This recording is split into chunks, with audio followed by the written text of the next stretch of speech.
And visual also. Yeah. Fine. So, good afternoon to all. I am Dr. Preeti Tiwari, faculty at IIT Jodhpur.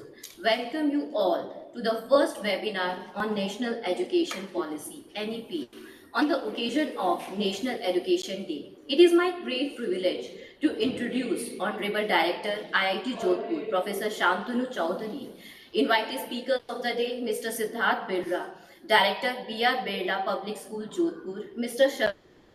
Principal Mayur Chapasani School Jodhpur and Professor K.R. Chowdhury, JIET Jodhpur, all faculty members, staff and my dear students. We live in a very interesting times. We are right now in the cusp of change in the education sector related to both content and delivery. Recent events have tested our capacity to deliver education remotely, and as a nation, we have achieved reasonable success. At the same time, we also need to deliver content relevant to the future of the nation. It is in this context that NEP 2020 is both timely and relevant, a bit in terms of increasing education inclusivity in the country and delivering relevant content to the nation. NEP 2020 aims to achieve 100% gross enrollment ratio in the school education by 2030 by enabling universalization of education from preschool to secondary level. NEP also aspires to add 3.5 crore seats in higher education and raise the gross GER to 50% by 2035. IIT Jodhpur, being an eminent institute of higher education in India, in collaboration with Jodhpur City Knowledge and Innovation Cluster (JCKIC), has taken initiative to achieve the aims of NEP 2020 for educational institute in and around Jodhpur. I would like to now invite Professor Shantanu Chaudhary, Director IIT Jodhpur, to give an inaugural address and to start the proceeding. Good afternoon. Very good afternoon, sir. Let me welcome all the speakers, delegates, and audience who have assembled today to discuss various aspects of implementation of national education policy. I'm really grateful on behalf of IIT Jodhpur as well as uh, as well as uh, this innovation and cluster of city of Jodhpur, that whole program as approved by the PSS office on behalf of that cluster as well as IIT Jodhpur. I'm really grateful to all the speakers who have taken time out of their busy schedule, in particular Mr. Siddharth Billa, Mr. Sharad Tiwari, and Professor K.K. Chaudhary to be here to address the gathering and discuss various aspects of new education policy. In fact, this policy, if you see, it is a, a, a kind of a landmark change in conceptual terms from what we knew as a model of education. In fact, it's for about in fact about after 35 years we have got this kind of a approach paper and the philosophy which needs brainstorming and discussions. Such discussions are happening across the country, and so at Jodhpur, we are also no exceptions. There has been other discussions also, I know, in Rajasthan and other places, but we also wanted to initiate this discussion, this dialogue. And this webinar is actually we're looking forward to a series of webinars and not just only one webinar. Objective of today's webinar is actually to have an overview and identify some of the core issues about the implementation of the new policy across all the levels. There will be some of the issues which run through the levels. And then on the basis of that, we shall also have webinars focusing on each aspects of education, primary education, secondary education, higher education, and professional education. Because each one of these have got different contexts, and we need to analyze the recommendations of the new policy with respect to each of these contexts. In fact, if I would like to quickly look at some of the key points, which is completely my personal opinion about this new policy, which we can address today, and which are very critical. I think the foremost, I think, and the most significant uh, policy proposal which has come through this document is that in the changing landscape of employment and global ecosystem, it very clearly states that education system may not only allow students to learn, but teach students and the kids and the children how to learn. That is, it should build the capability among the learners to have lifelong learning. I think this is an extremely important issue that demands change in the modality of teaching and pedagogy. And this change in the pedagogy starts from the primary level and goes up to the professional level. Ability to have lifelong learn and not just to learn. I think this is a very, very important observation of these policies. And we need to discuss how to enable that thing. The other key point is that which is linked to what is called today the innovation ranking of an institute of an country. Is India has made rapid progress in the innovation index last few years, but lots have to be done in this context. Education should really encourage the spirit of inquiry and discovery. It should not become a rote learning. In fact, what has been found, if you, I don't know, uh, I think many of you would be knowing that there was a survey done in 2017 by NCRT to look at the basic uh, outcome of primary education in the country. And it was found that many of the states, the average learners' ability to have basic numerical computation, that is basic arithmetic, and language capability below average, below par, what is expected of a class 3 or class 5 student. That means there is something which is not really working out in the way the primary education was happening in the country. And this policy is an approach towards that direction. In fact, our Minister of Education, uh, uh, he actually has announced a scheme. I think that scheme is also is in the pipeline, that a special national mission to build up the capability of the language learning and numeracy, ability to numeracy for the kids across the country. So this 100% GR for primary level, it should not be just on the book, but 100% GR at the primary level should enable the kids to have basic knowledge of the language and the basic arithmetic numerical capability, which is absolutely necessary for life, for any kind of activity in future. And in this context, what has been stressed and which is also extremely important is that the language. And if you see, it has been stressed upon the fact that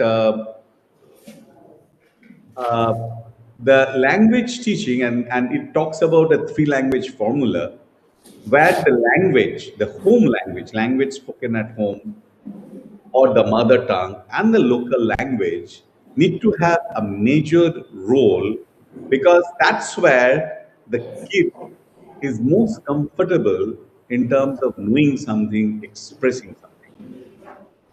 And this expression is also linked with what is called the spirit of creativity.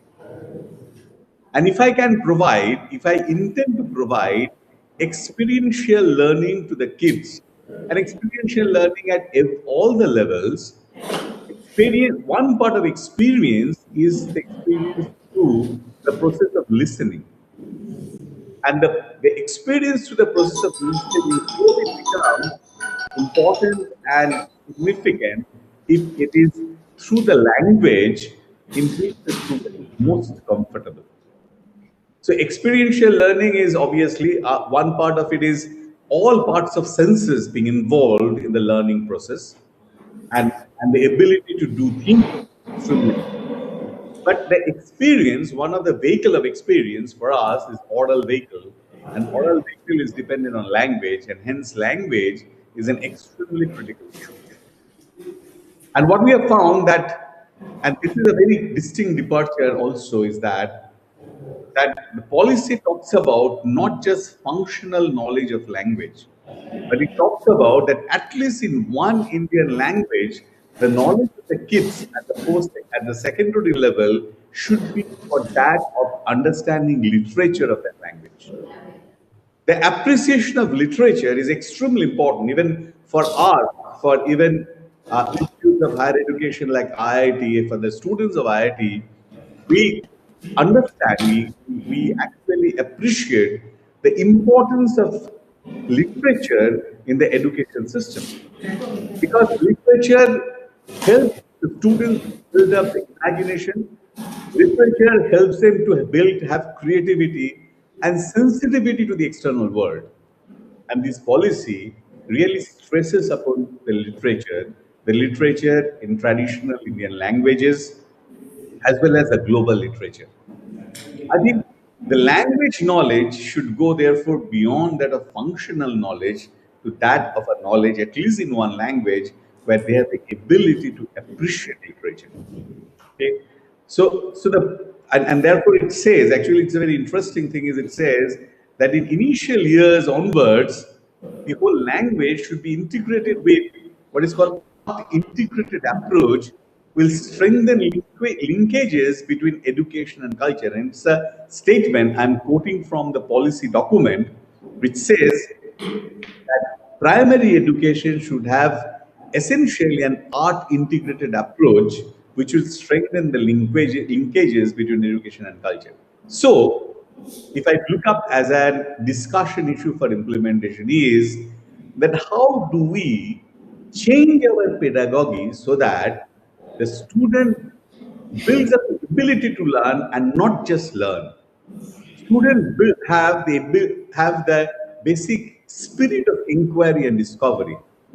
Build up this imagination, appreciation of the cultural ethos, and the sensitivity to the world outside.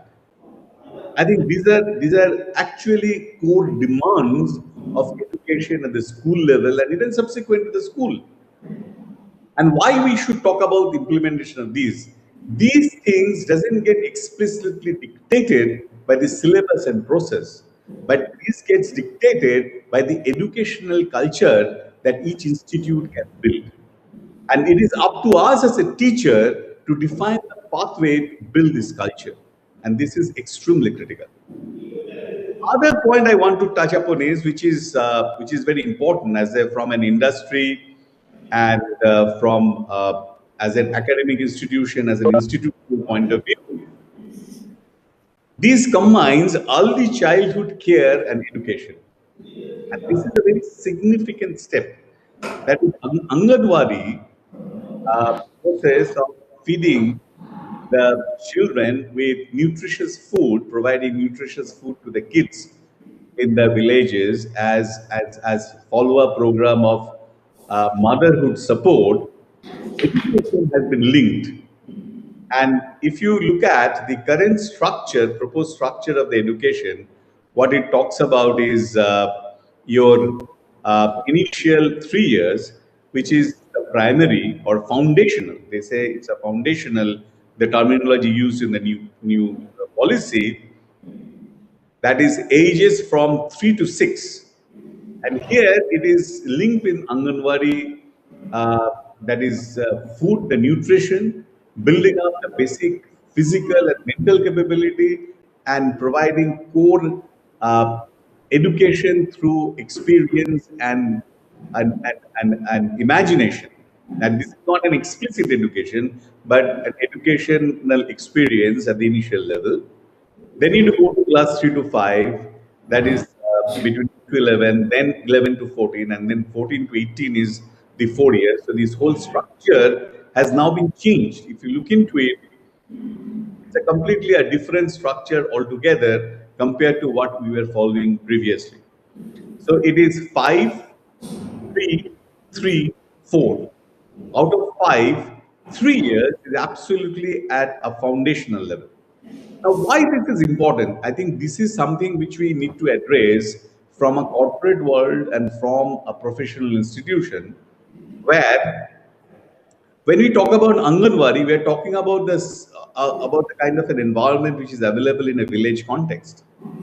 But the moment you move away from Anganwadi to actually urban scenario, where you have the corporates, and then corporates, therefore, this responsibility comes to the corporates in that sense, because from one point of view is that a corporates today are responsible for running creche for the kids of that age to have safe place when their parents are working in the organizations, where they may not have anybody to take care of them at home.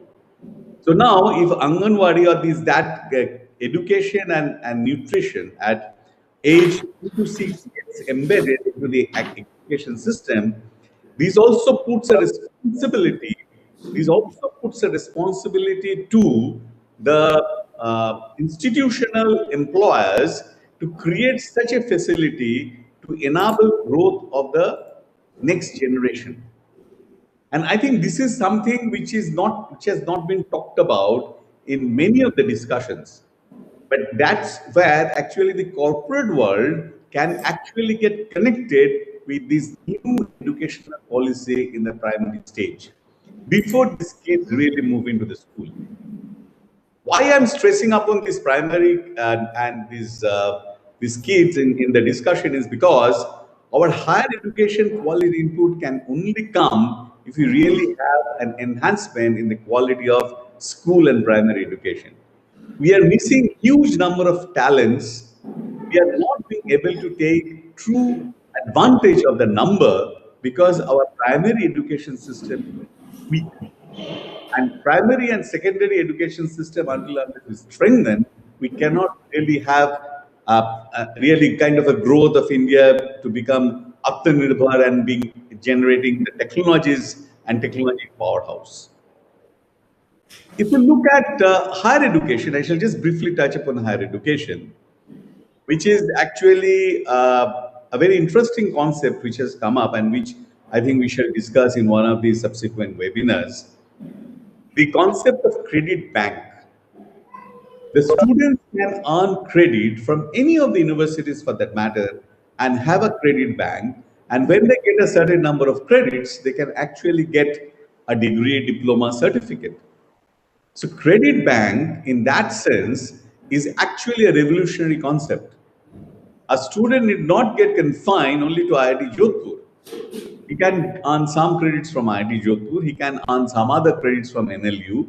He can earn some other credits from maybe University of Delhi and build up his career. And therefore, our education system got to have that kind of a flexibility to allow mix of expertise. And that's also the philosophy which has been proposed in terms of a multi-dimensional education, multi-perspective education. And in order to offer multi-dimensional and multi-perspective education, in the higher education space, what has been talked about is a clusters, creation of educational clusters by higher educational institutions coming together. In fact, Jodhpur City Knowledge and Innovation Cluster is an example which provides a vehicle for the purpose of creation of such clusters.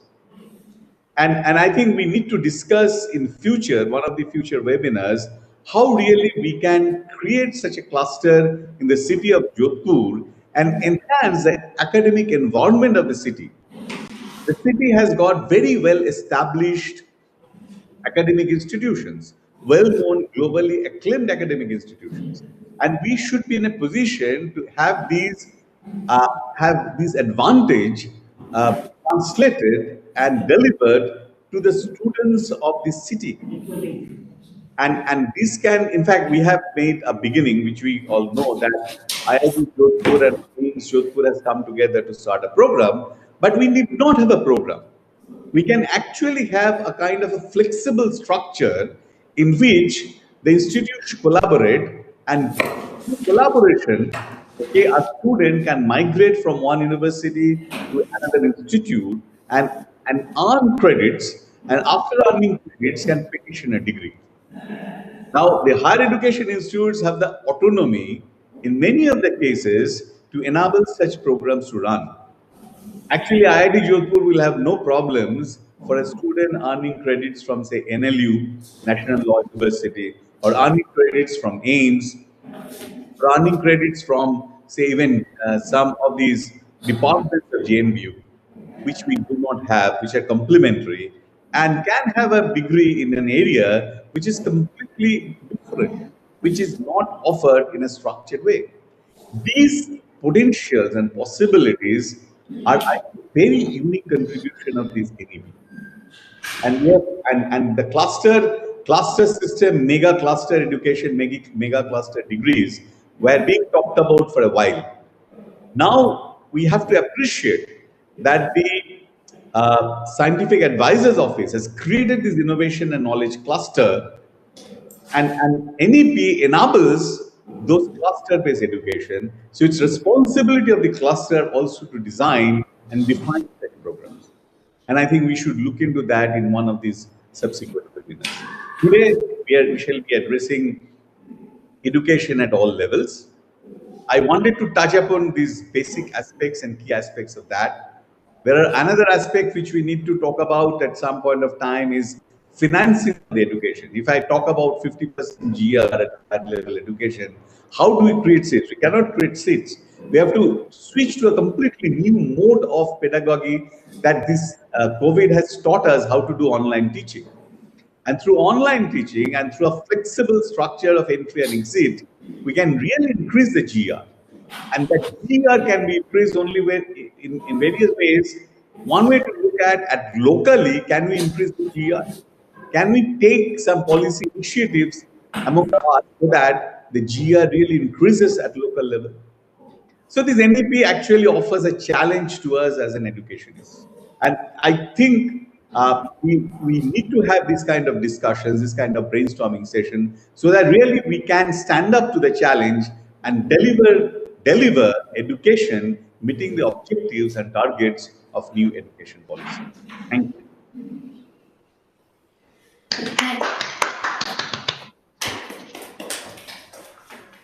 So thank you, Professor Chaudhary, for sharing such an insightful thought on achieving the aims of education policy, discussing various points, how primary education, how secondary education contribute to the higher mission of National Education Policy 2020. I would now like to welcome our panelist who also joined the program before Mr. Siddharth Birla shared their thoughts.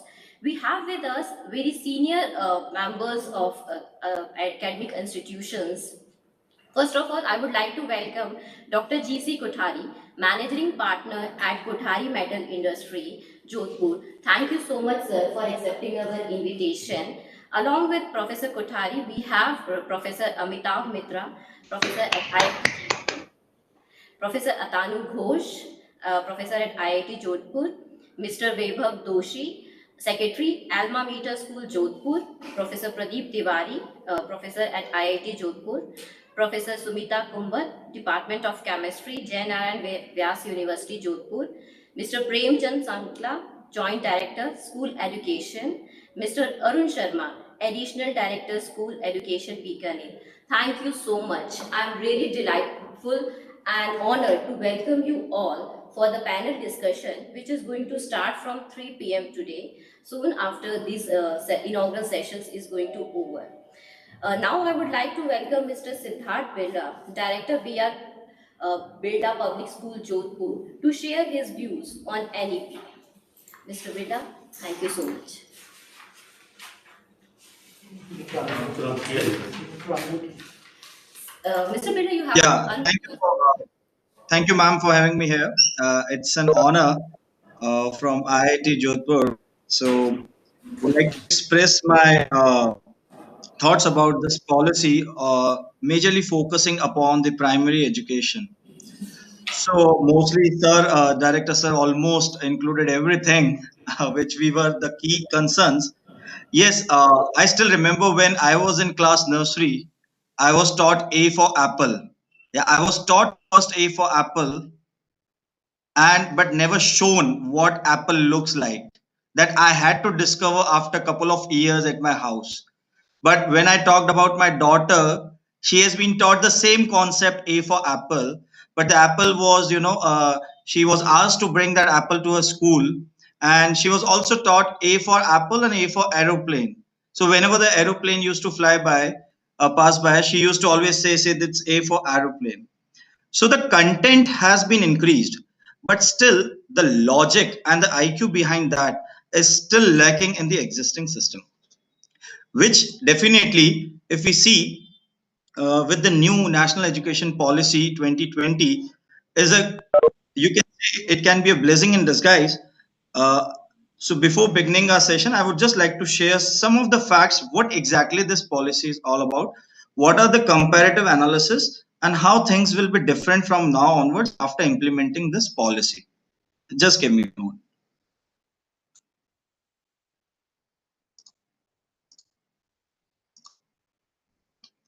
Yeah, is the screen visible? Yes, visible. Yeah. So yeah, lot of things are there. Yes, sir, majorly focused upon early childhood education.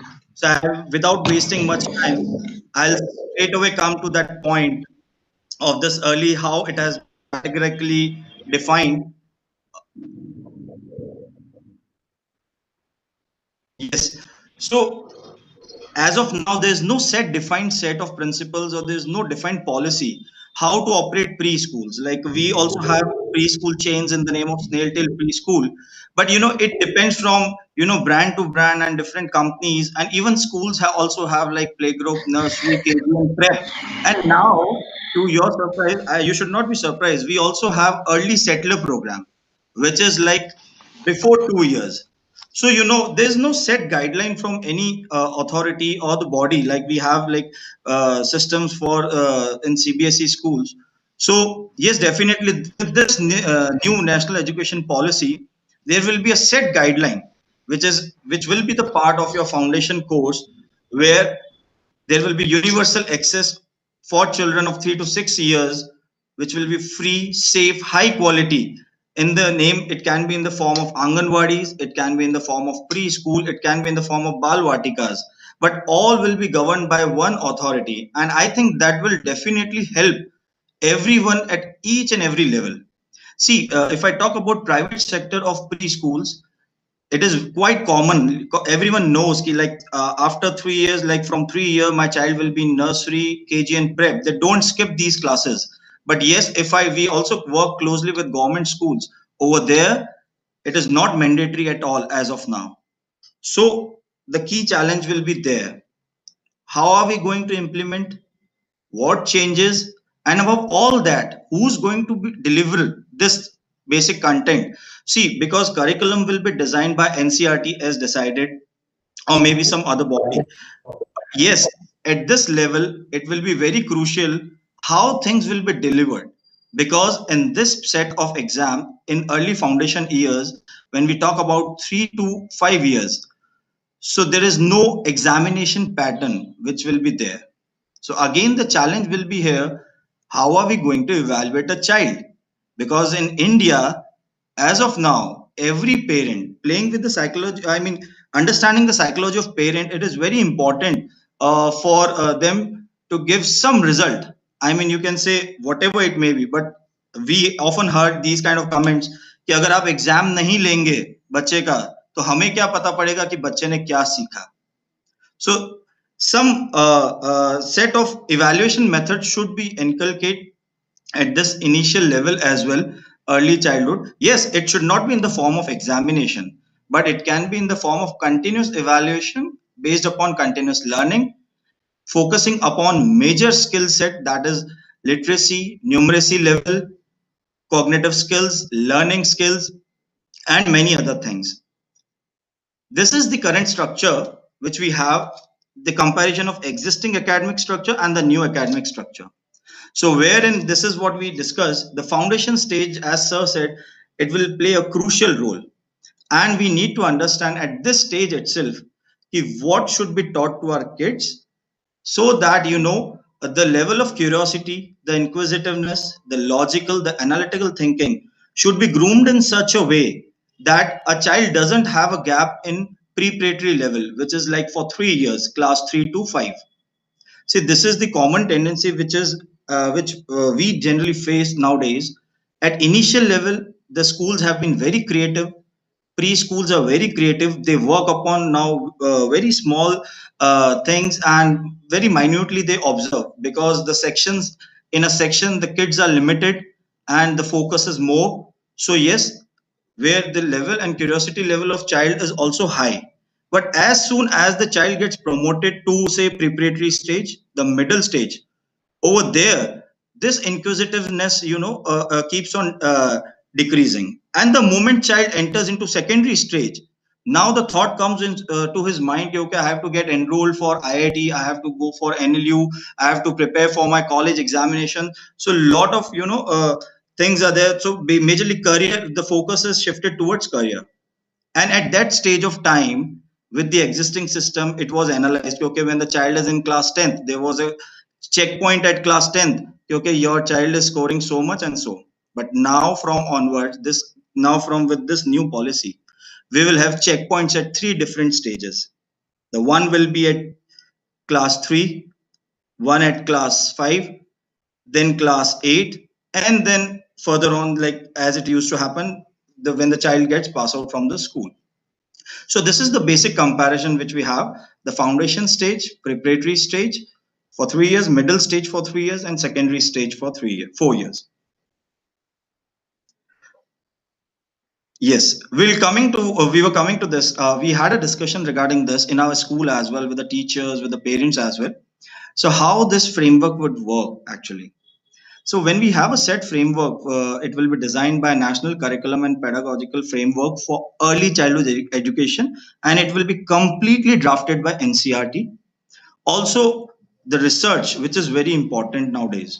So without research, it will be very challenging, because every state has got a different requirement. If I talk about the students who are studying in government schools, the things at initial level, if things will be common for all the kids, be it a private school, be it a government school, but at initial level, the foundation stage, if the foundation is very strong and common, so I think rest all classes will be followed in a free flow way. So these are some of the skills which should be like developing during the initial years, when we talk about the curiosity, problem solving, art and craft, music, relation, ethics. See, I've seen like most of the parents, even in today's scenario, even in preschools, even at primary level, they are majorly concerned about, what is my child doing, what is the result of my child. But none of the parent actually talks about what are the etiquettes in my child, what is the behavior of my child, whether he's emotional about few things, whether he's sensitive to few things. So that belongingness should be there. Whether they don't ever ask like whether your child is good in whether our child is good in teamwork or collaboration. Never. This is what over here at initial level, it is not only the teachers who will play the crucial role, it is not only the curriculum which will play the crucial role, but we also have to understand the psychology of parents and we have to mold that psychology so that we can change their scenario, their way of thinking as well.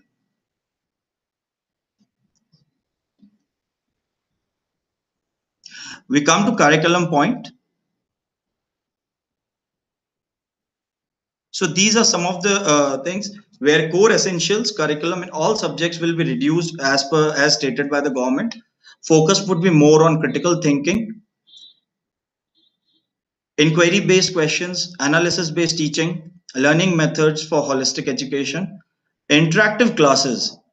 Even today we have all these features like interactive classes are there, critical thinking is there, but to some extent the experiential learning is missing as of now. Say if a child is taught at primary level, okay, this is how you do addition and this is how you do subtraction, but what is any real life case scenario where we can teach him, where we can teach him. Yeah, am I audible? There's some. Yes, audible, audible, Siddharth. Fine. So we were here. Okay. When a child when a concept of addition or subtraction is taught in class prep or maybe in class one. So even till then, though it has been taught in classroom, but yes, what is the real life case scenario? It's so easy. Like if we give them 10 beads or maybe 10 fruits, and they can easily calculate it. But yes, that is more important because once the child learns through his real life practical hands-on, so with that he gets the deeper understanding, and this is what we believe like the experiential learning would be in coming future now. Even we also talk about exploratory activities. What is happening around us? What is happening around us? How are we going to implement the skills which are taught, the topics, the concept which are taught in school, and how it is going to be in real life? So that has to be managed parallelly. So yes, again, this is also one of the biggest challenge. Like the textbook should be designed in such a way, like activities are mentioned, and based upon those activities, they should be implemented as well.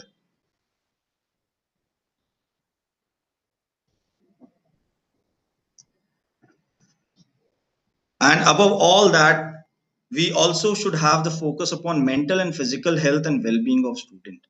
So it will be mandatory for students to acquire skills in the health and nutrition, physical education, fitness, wellness, and sports right from foundation level, because that only will help a student to, if we are talking about overall, and if we want to make our child more competitive for coming future, so health has to be very crucial thing, because as of now the curriculum states कि, okay, there are few activities which have been proposed for the junior level, but there is no designed sports curriculum in the existing system which has been delivered for the schools. It's only like it depends from school to school, it varies from school to school what amenities they have, and they offer those particular sports activities, but there is no set curriculum as of now except for class 11th and 12th, which is like they have a physical education subject in near future, I mean in senior classes. And this is what we talk about innovative pedagogy, the experiential learning, integrated pedagogy, promotion of peer tutoring. This is very crucial point, which we personally feel ki yes, we should work upon it at initial level, the promotion of peer tutoring, where if a child has learned something and your child has also learned something, so two colleagues can discuss amongst themselves. This is very important thing because it basically raises, when we discuss something, so we have a lot of queries, we have questions, so this thing should be promoted. Also the bagless days, see if things are taught in proper way, so as of now bagless days, many schools have reduced the burden of bags, so that is also taken care of nowadays. But yes, peer tutoring is very important, and this is the most crucial thing which actually will help textbook with local content and flavor. I did my schooling from Jodhpur, but if you'll ask me about a few facts about Jodhpur which were taught in school, I hardly remember any of them. So this thing will actually help, if we include local content, what is happening, what are the essential core material. Apart from that, what is there in your state, what is there in your language, how it is being taught in your language. So these are few things where NCERT will have to work like depending upon state to state. So content will vary based upon the local flavor and the local content as well.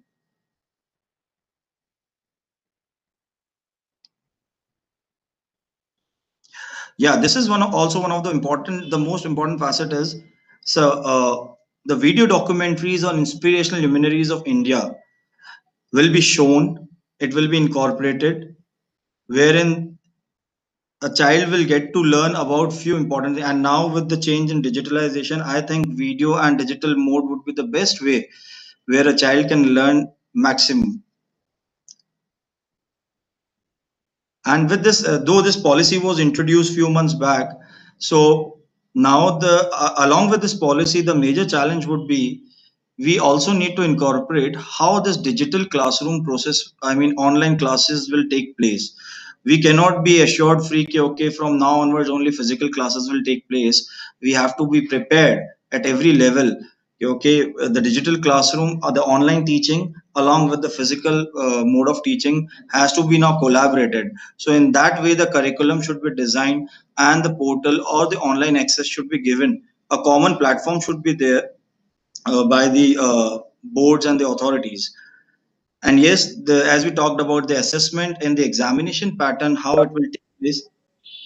Yeah, the examination and the exam. So I'll just take 2 minutes. The examinations at initial level, there are no examinations, and as discussed, there are key stage assessments which will take place in class 3, class 5, and 8, which will actually help us to understand the regular, the continuous evaluation of a child, where a child stands, what needs to be improved, what are the skills where we need to focus. It will move away from the rote learning and the result of school examinations. Yes, the school faces the real challenge over here, because now the result of school will be only considered as just for the development purpose. So how parents will take it in a serious way, that is also one of the biggest challenge. Okay, okay, when because as of now till date we also have this thing, okay, okay, in class 10th how much you scored, in class 12th how much you scored. This is what people ask, but none of them ask you like what was your percentage in class 6th or class 7th. So this will now be a very important thing over here. Thanks, this So is Siddharth. Yeah, sorry to interrupt. We have time limitation. We have given fine. to everyone. So you already, I think you have taken half an hour. So I think you have to please finish it quickly. So can Yeah, yeah, sure. also. Thank you so much. So, thank you, Mr. Vela, for sharing such insightful views on NEP and identifying and highlighting the role of cognitive skills, experiential learning at the secondary school level, and different framework that school can adopt it, and why it is necessary to include local facts in the education sector.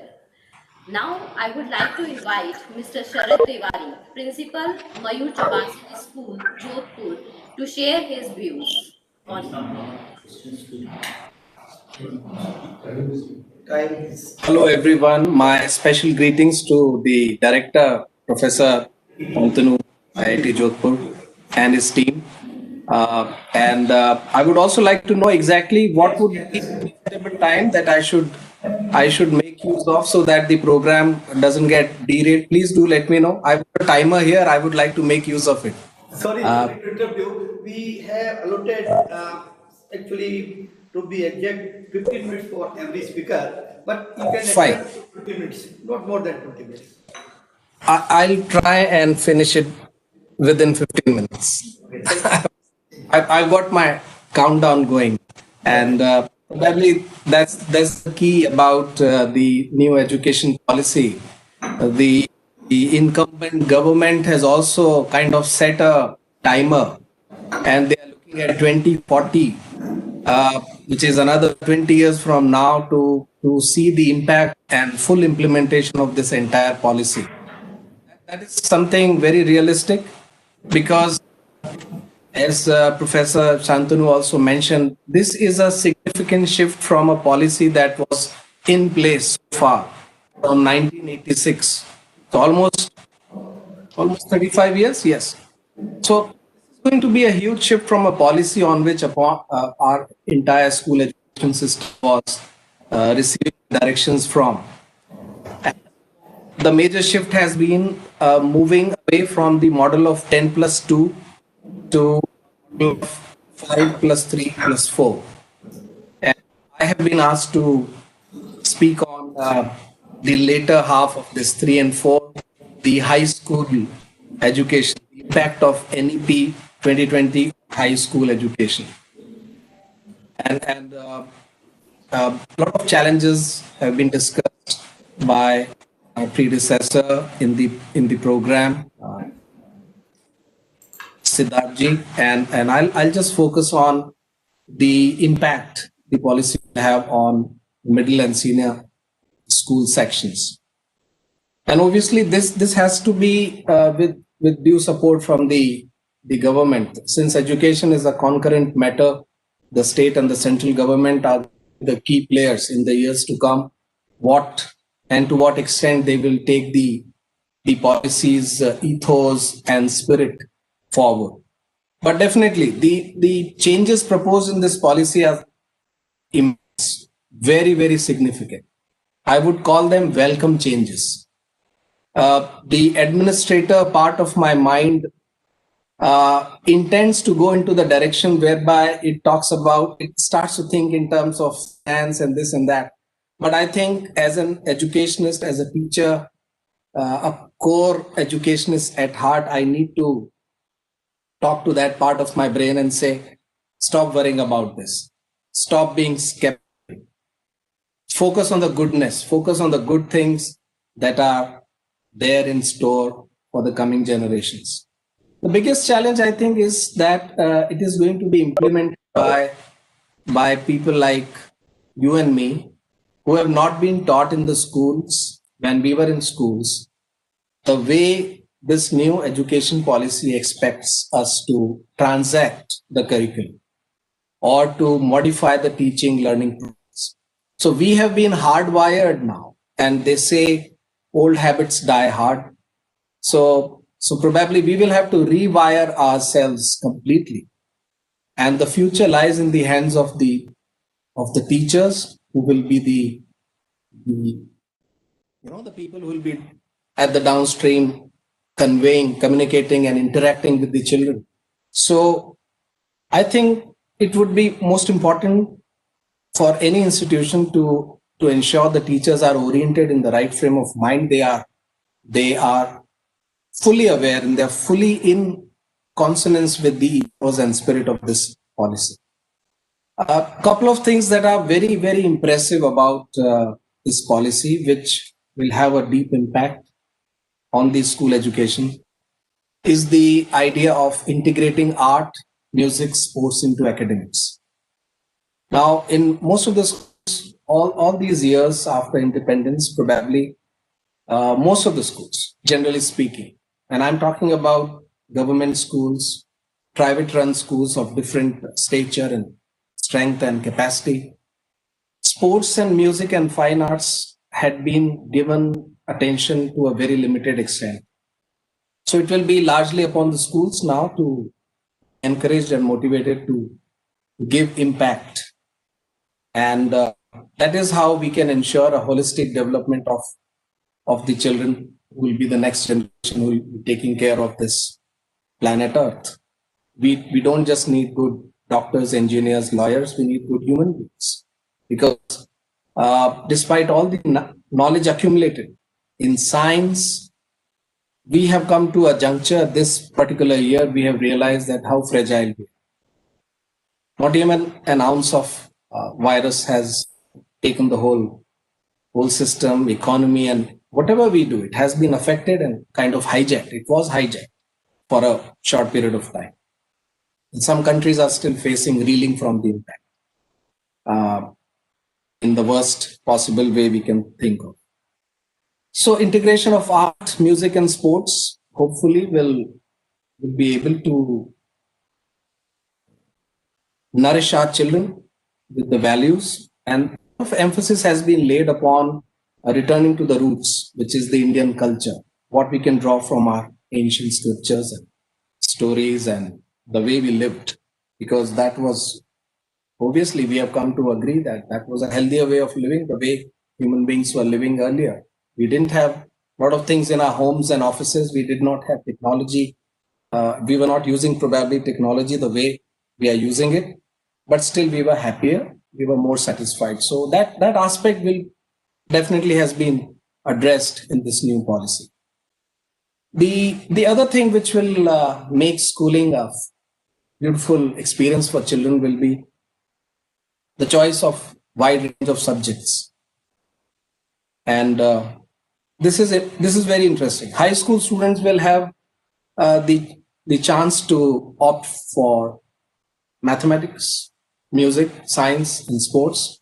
And such a combination would definitely help the child to remain happy, not unduly stressed, and only worry about getting good marks and competing on the academic front only.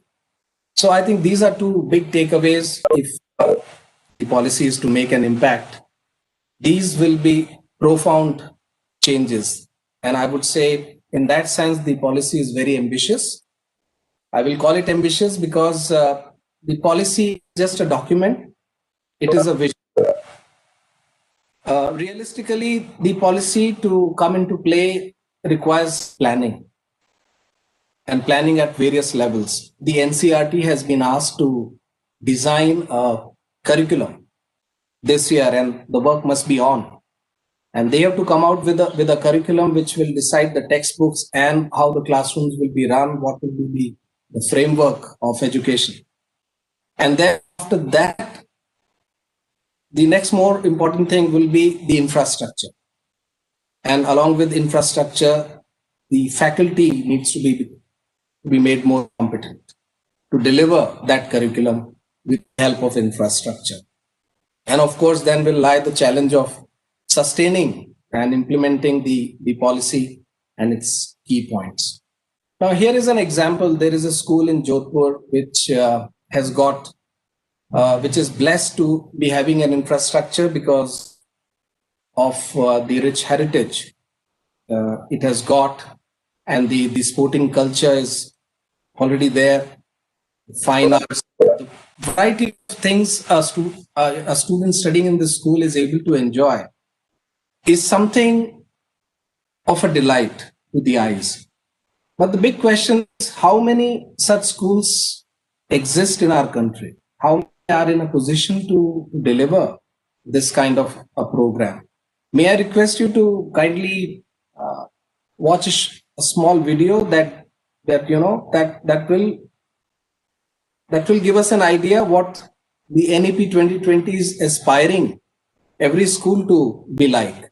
And imagine yourself to be a child studying in this school yourself and getting to have, chance to take part in all these things. And then the core impact and the core, the intent of NEP 2020 will be easy for us to comprehend and understand we who have left school many years ago. So please do visit this school campus, and I'm sure it will be a delight to your eyes, and you will be able to feel the throbbing hearts, the happy hearts of the students there. May I request Chattopadhyay sir to please play this short video for us? Thank you.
Yeah,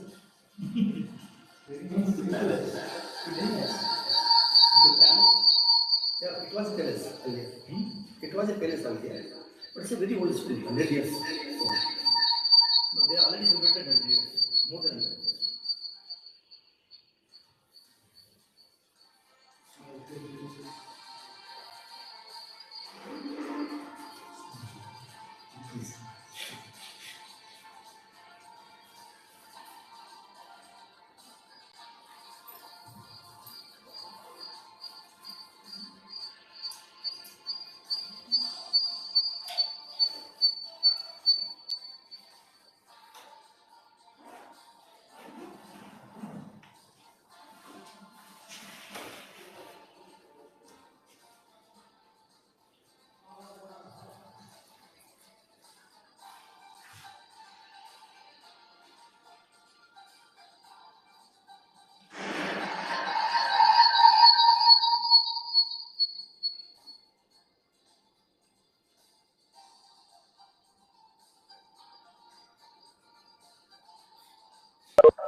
I think we lost the connection. No problems.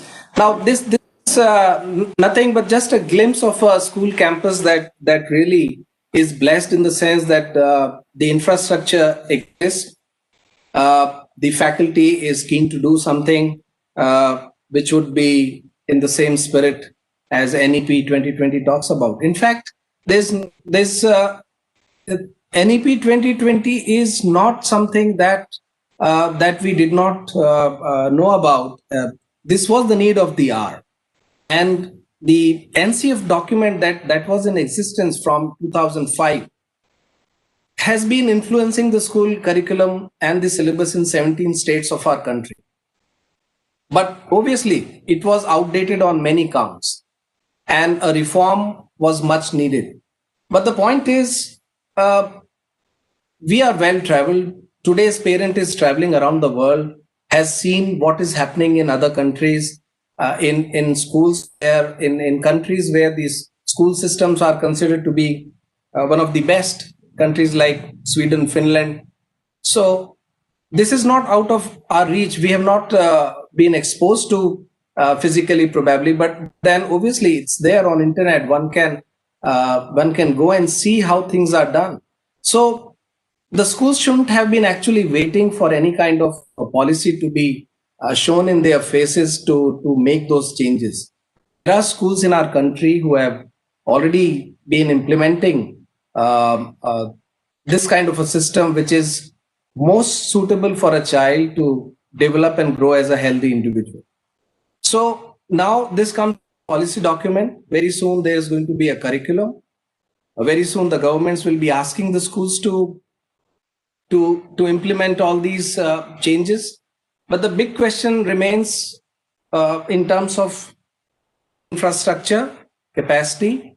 And when it comes to, I was discussing with my staff about these various options available, combination of subjects. The first question was, how will we be able to timetable it in our school day or a school week? So those are going to be very realistic changes. And especially now this year when the COVID-19 has already broken the backs of the school systems, it will take a while for the schools to revive, and going to the next level, to step up, to be ready to implement something like this will be a challenge. But definitely this is a document which can be a beautiful reference point for all in our country. And this is going to give us a fresh appeal to what is to be taught in schools in coming years. How this will be done is totally another thing, and we only have to wait for it. But I'm so glad that IIT Jodhpur has taken the initiative, and the institutes of higher learning, if they can come and help all the schools, we can't talk about the entire country. We probably are not responsible. But in our sphere of influence, if something can be done, and if all these synergies can be brought together, probably children can be invited to campuses of high repute like IIT Jodhpur, and they get exposure to design and technology workshops and labs and get hands-on experience there. When the schools don't wait for these infrastructure and facilities to be developed on their campus, if that kind of a back and forth process and a relationship and a healthy ecosystem can be developed, that will be fantastic. But my congratulations to the initiative taken by Institute of Higher Education, and so happy to be part of this program. Thank you very much.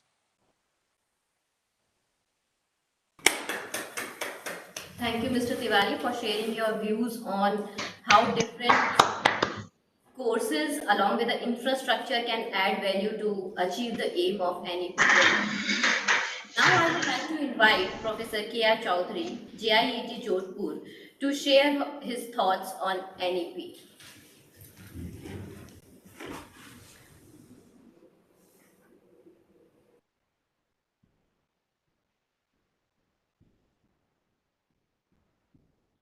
Yes, I'm starting.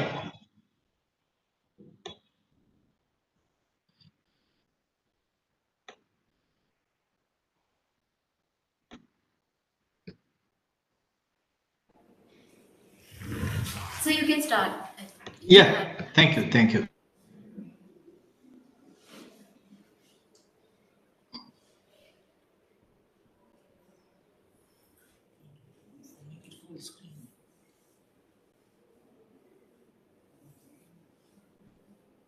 So you have to make it full screen, actually. Yes, yes, yes.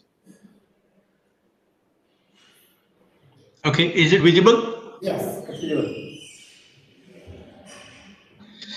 Okay, a very good afternoon to all.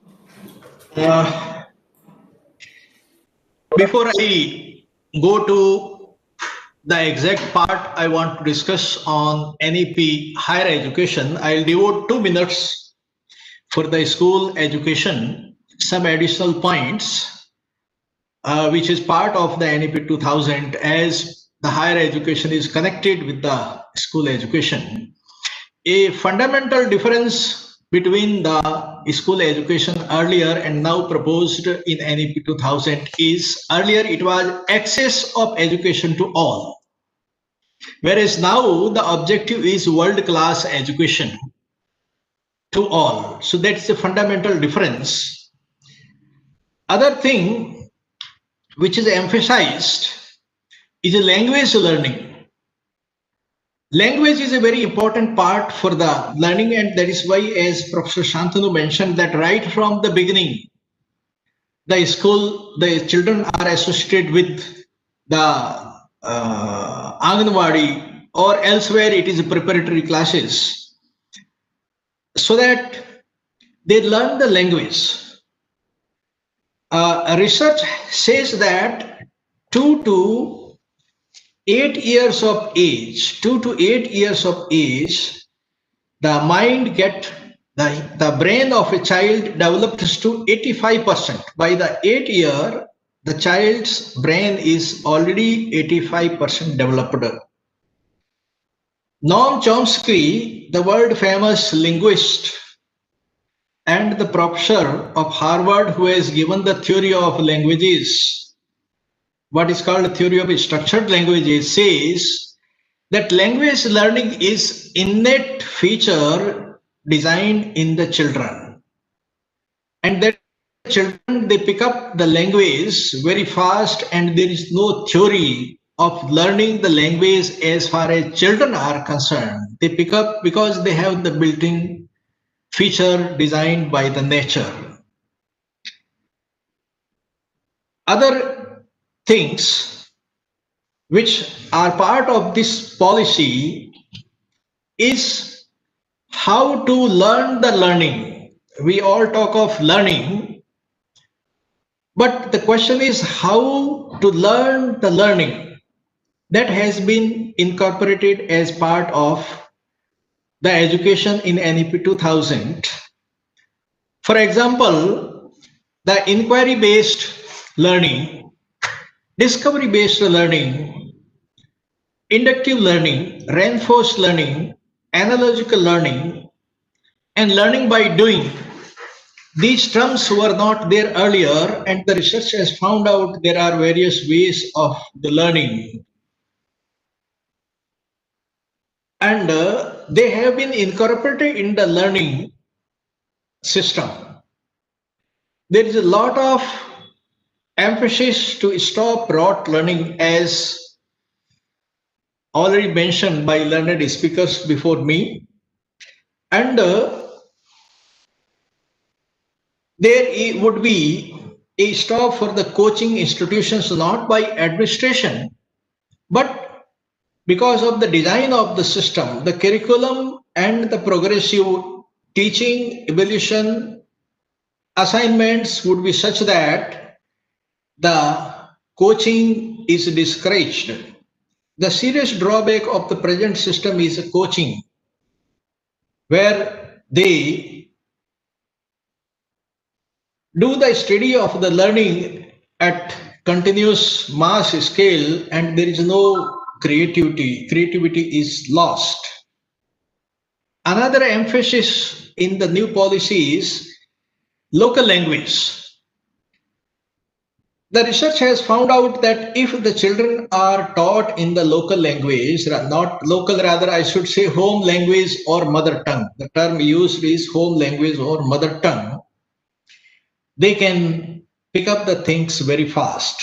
And therefore the policy says that they will provide the content in all the languages, and those languages which are marked on the rupee currency. In our currency, 16 languages, in all the content would be provided. That is the new thing. It is not local language, but language, mother language or home language. In addition, there would be emphasis of a lot of technology for teaching, digital based education. And when we say learning, because if someone asks, say how one is learning, what is the process of learning? It is not very straightforward answer you will get. The author of the book, Human Learning, there is a very good book published by Pearson. Title of book is Human Learning by Jean Ormond. Jean Ormond. The author says that there is an example where a child was taught how to perform subtraction. After teaching many times, explaining, the child was not able to pick up the subtraction, how it goes on. Then a person who is more concerned with the teaching, learning technique told the subtraction is simple. Subtraction is simple. It is just the reverse of addition. And the child immediately picked up the subtraction. Another example is the teacher was continuously complaining that the child is not able to tie the laces of the shoes. Once it is opened, it's not able to tie the laces. And complain to the parents that, okay, you tie the laces every time the laces are opened, and in the school, the teacher has to, nursery teacher has to tie up, nursery or preparatory. Then one person who knew about the education, another teacher, told that, okay, if you are able to, I will explain how you will tie the laces. Now you have to remember, and I'll give you toffee for this. The child was attracted and learned it very quickly, and after that there was no problem of tying the laces. So first is an example of analogical learning. The subtraction is analogical to the addition, just minor change.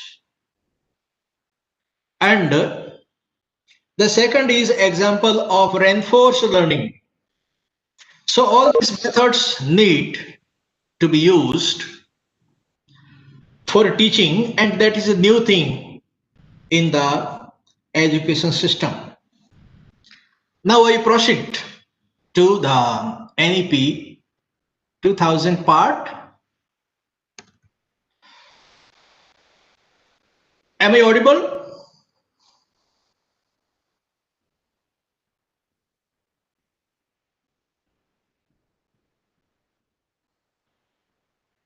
Hello? Yes, sir. Please. Okay, thank you. Because I found total silence, so I had doubt. Okay, so current problems. What are the current problems of the higher education?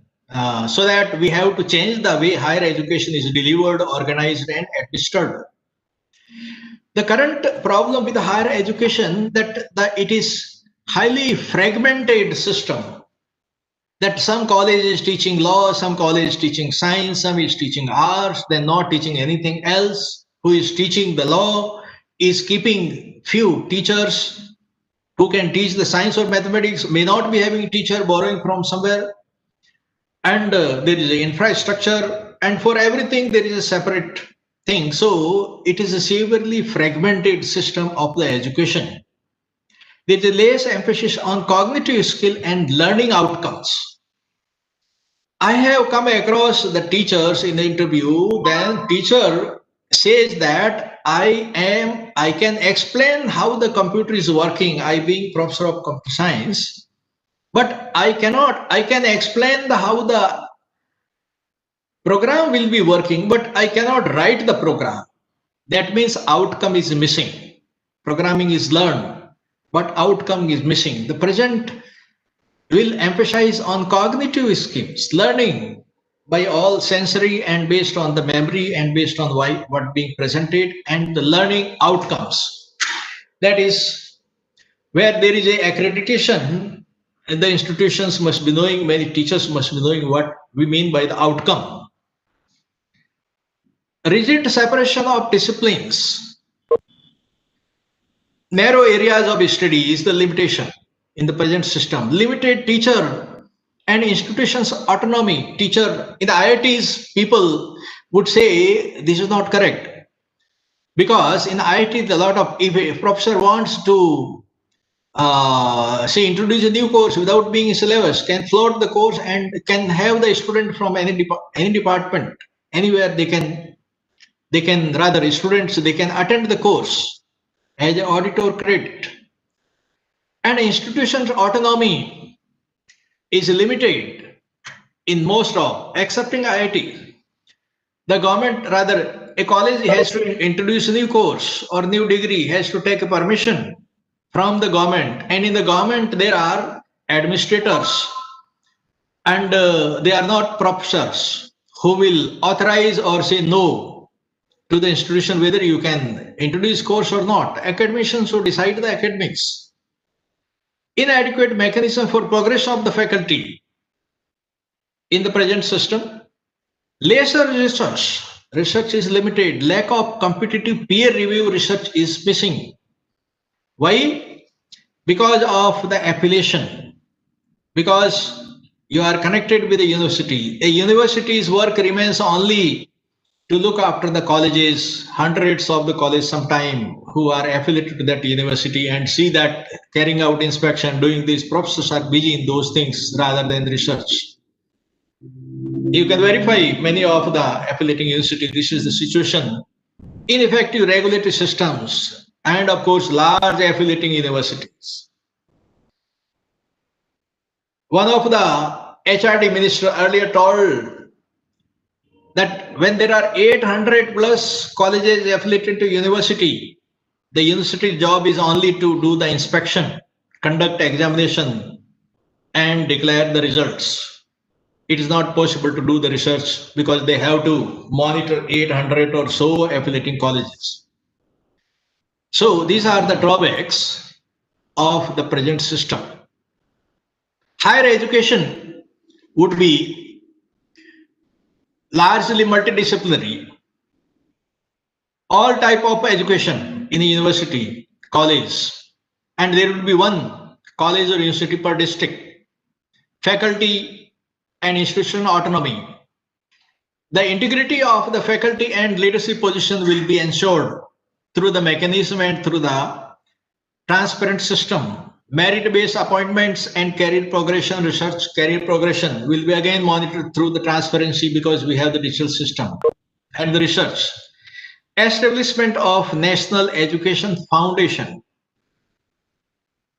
Establishment of National Research Foundation to fund the peer review. That is the plan of which is a requirement of NEP, and that will come who will be funding the research.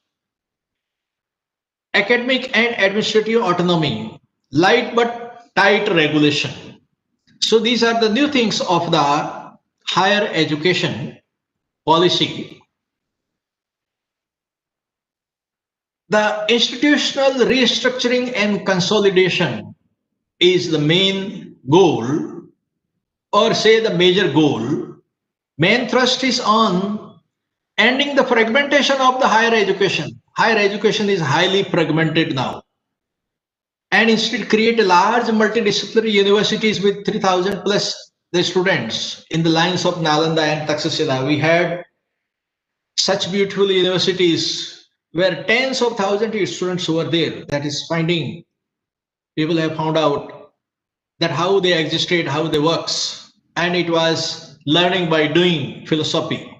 Autonomous colleges will be awarding undergraduate degree granting. They will be undergraduate degree granting institutions.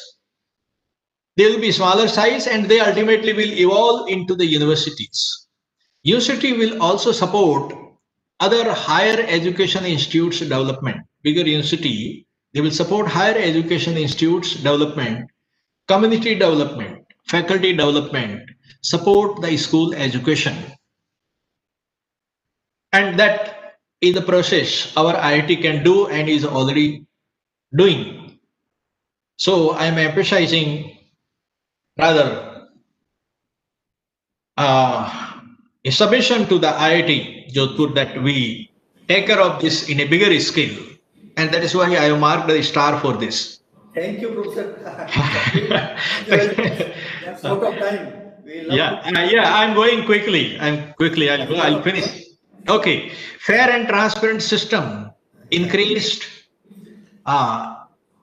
We have the increased public funding may run open and distance education and ultimately phase out the affiliated colleges. The trunk of deemed university, affiliating university, unity university, they all will disappear on fulfilling of the norms.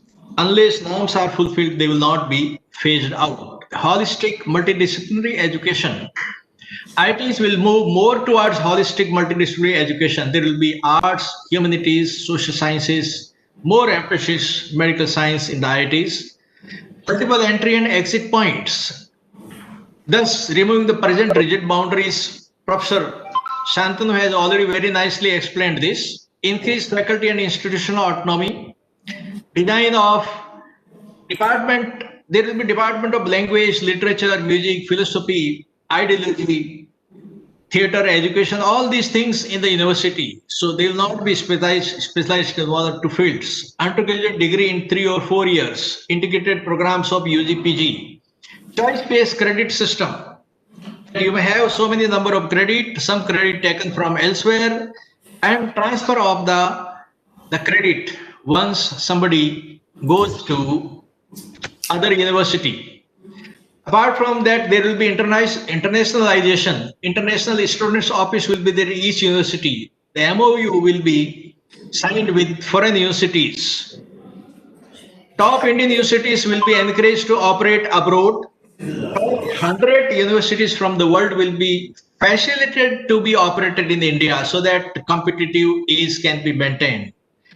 And of course, financial support for the students, categories and non-categories would be existing in a bigger scale. Then earmark for the funds, clear targets, and develop support for teaching in various languages. Technology will be abundantly used, more financial assistance. So, Then steps by higher education institutions make curriculum more inclusive. This admission process more inclusive, increase employability, more degree programs in Indian languages, bridge courses, and of course, no discrimination. Thank you. Cor- I think we can stop it now. I'll finish in 2 minutes. Fine, fine. Please go. There are some important points at the end. Commercialization of the education will be stopped. Then status and the history of, if you look our Indian, rather of this policy, affiliation of colleges with the university and colonial monstrous system still exists in India, Pakistan, Bangladesh. We only are having that kind of the affiliating system. Inherent weakness of affiliating system is too many. Starting from the Radhakrishnan Commission 1948, several other committees and experts have recommended restructuring of the university system to reduce the burden of affiliation. India's research output is only 4% and the patent output is only 3% of the global contribution, and that need to be reached. National Policy 2020 suggests a four-pronged approach to get... Can you sum up actually? Please. Yeah, Here, I come to the last slide. Thank you. Okay, so this is just 1 minute. Data shows that nation's public education spending was 10% in 16-17, then 10.6% 18-19. We lag behind several other countries, UK, Chile, Mexico, UK, Korea, Israel, etc. in terms of the total educational costs. India ranks 62 total among the public expenditure on education. So naturally, once we have new policy, then abundant financial resources will be needed. To share the union budget allocated to the education, approximately 40% of which goes to the higher education presently, which was fallen from total 4.14 to 3.14. It need to be enhanced. Country currently spends 3% of its GDP on education. 18-19 figure by a survey, economic survey, total 5 lakh crore rupees. Though amount is big, but the share is very small. And so naturally, once we have this policy, then we will need abundant financial resources. And if the affiliating colleges, universities are no more affiliating, whatever the fund they get from affiliating colleges and the fees and conducting examination, that fund would no more be available. So they would need, in fact, more funds from the public funding as well as government funding. So these are the challenges to be met. Thank you. Thank you. Thank you. Thank you very much. Now please speak. Thank you. Thank you. Thank you. Thank you, Professor Chaudhary, for sharing the holistic view of NEP 2020. Now, I would like to invite Dr. G.C. Kothari, who is going to chair the panel discussion on the NEP 2020, along with some people from high esteem. I would like if Professor Kothari can share his thought on what is the need of education. Yes, we had the three speakers. I think we have a detailed discussion, from the Siddharth Birla, who himself is running a very good primary and secondary school, and with his public school he gave the example, but the things are a little different. Then we had from the secondary school, the Professor Tiwari, principal of the Chopasni school, Mehul Chopasni school. Yes, we know all that, it was a wonderful school. And then Professor Chaudhary, of course, principal of the Jeet College, is shared about the higher education. I'll briefly say what the government wants in this case. See, the aim of the government is, number one, to create a quality institutions, to create a culture of innovation, and a highly skilled workforce. That's what the government foresee in this new policy. Now, I'll just give an example. We were going for the higher education and vertical side.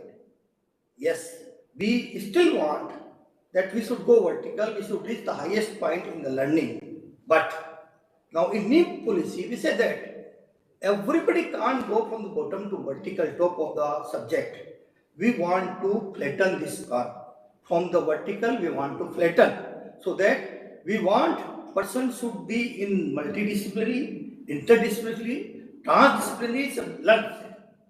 People are giving example, say Google CEO, see Pichai, he did his MTech in metallurgy, B in metallurgy from the IIT Kharagpur. Now he is the CEO of Google. So this is the example.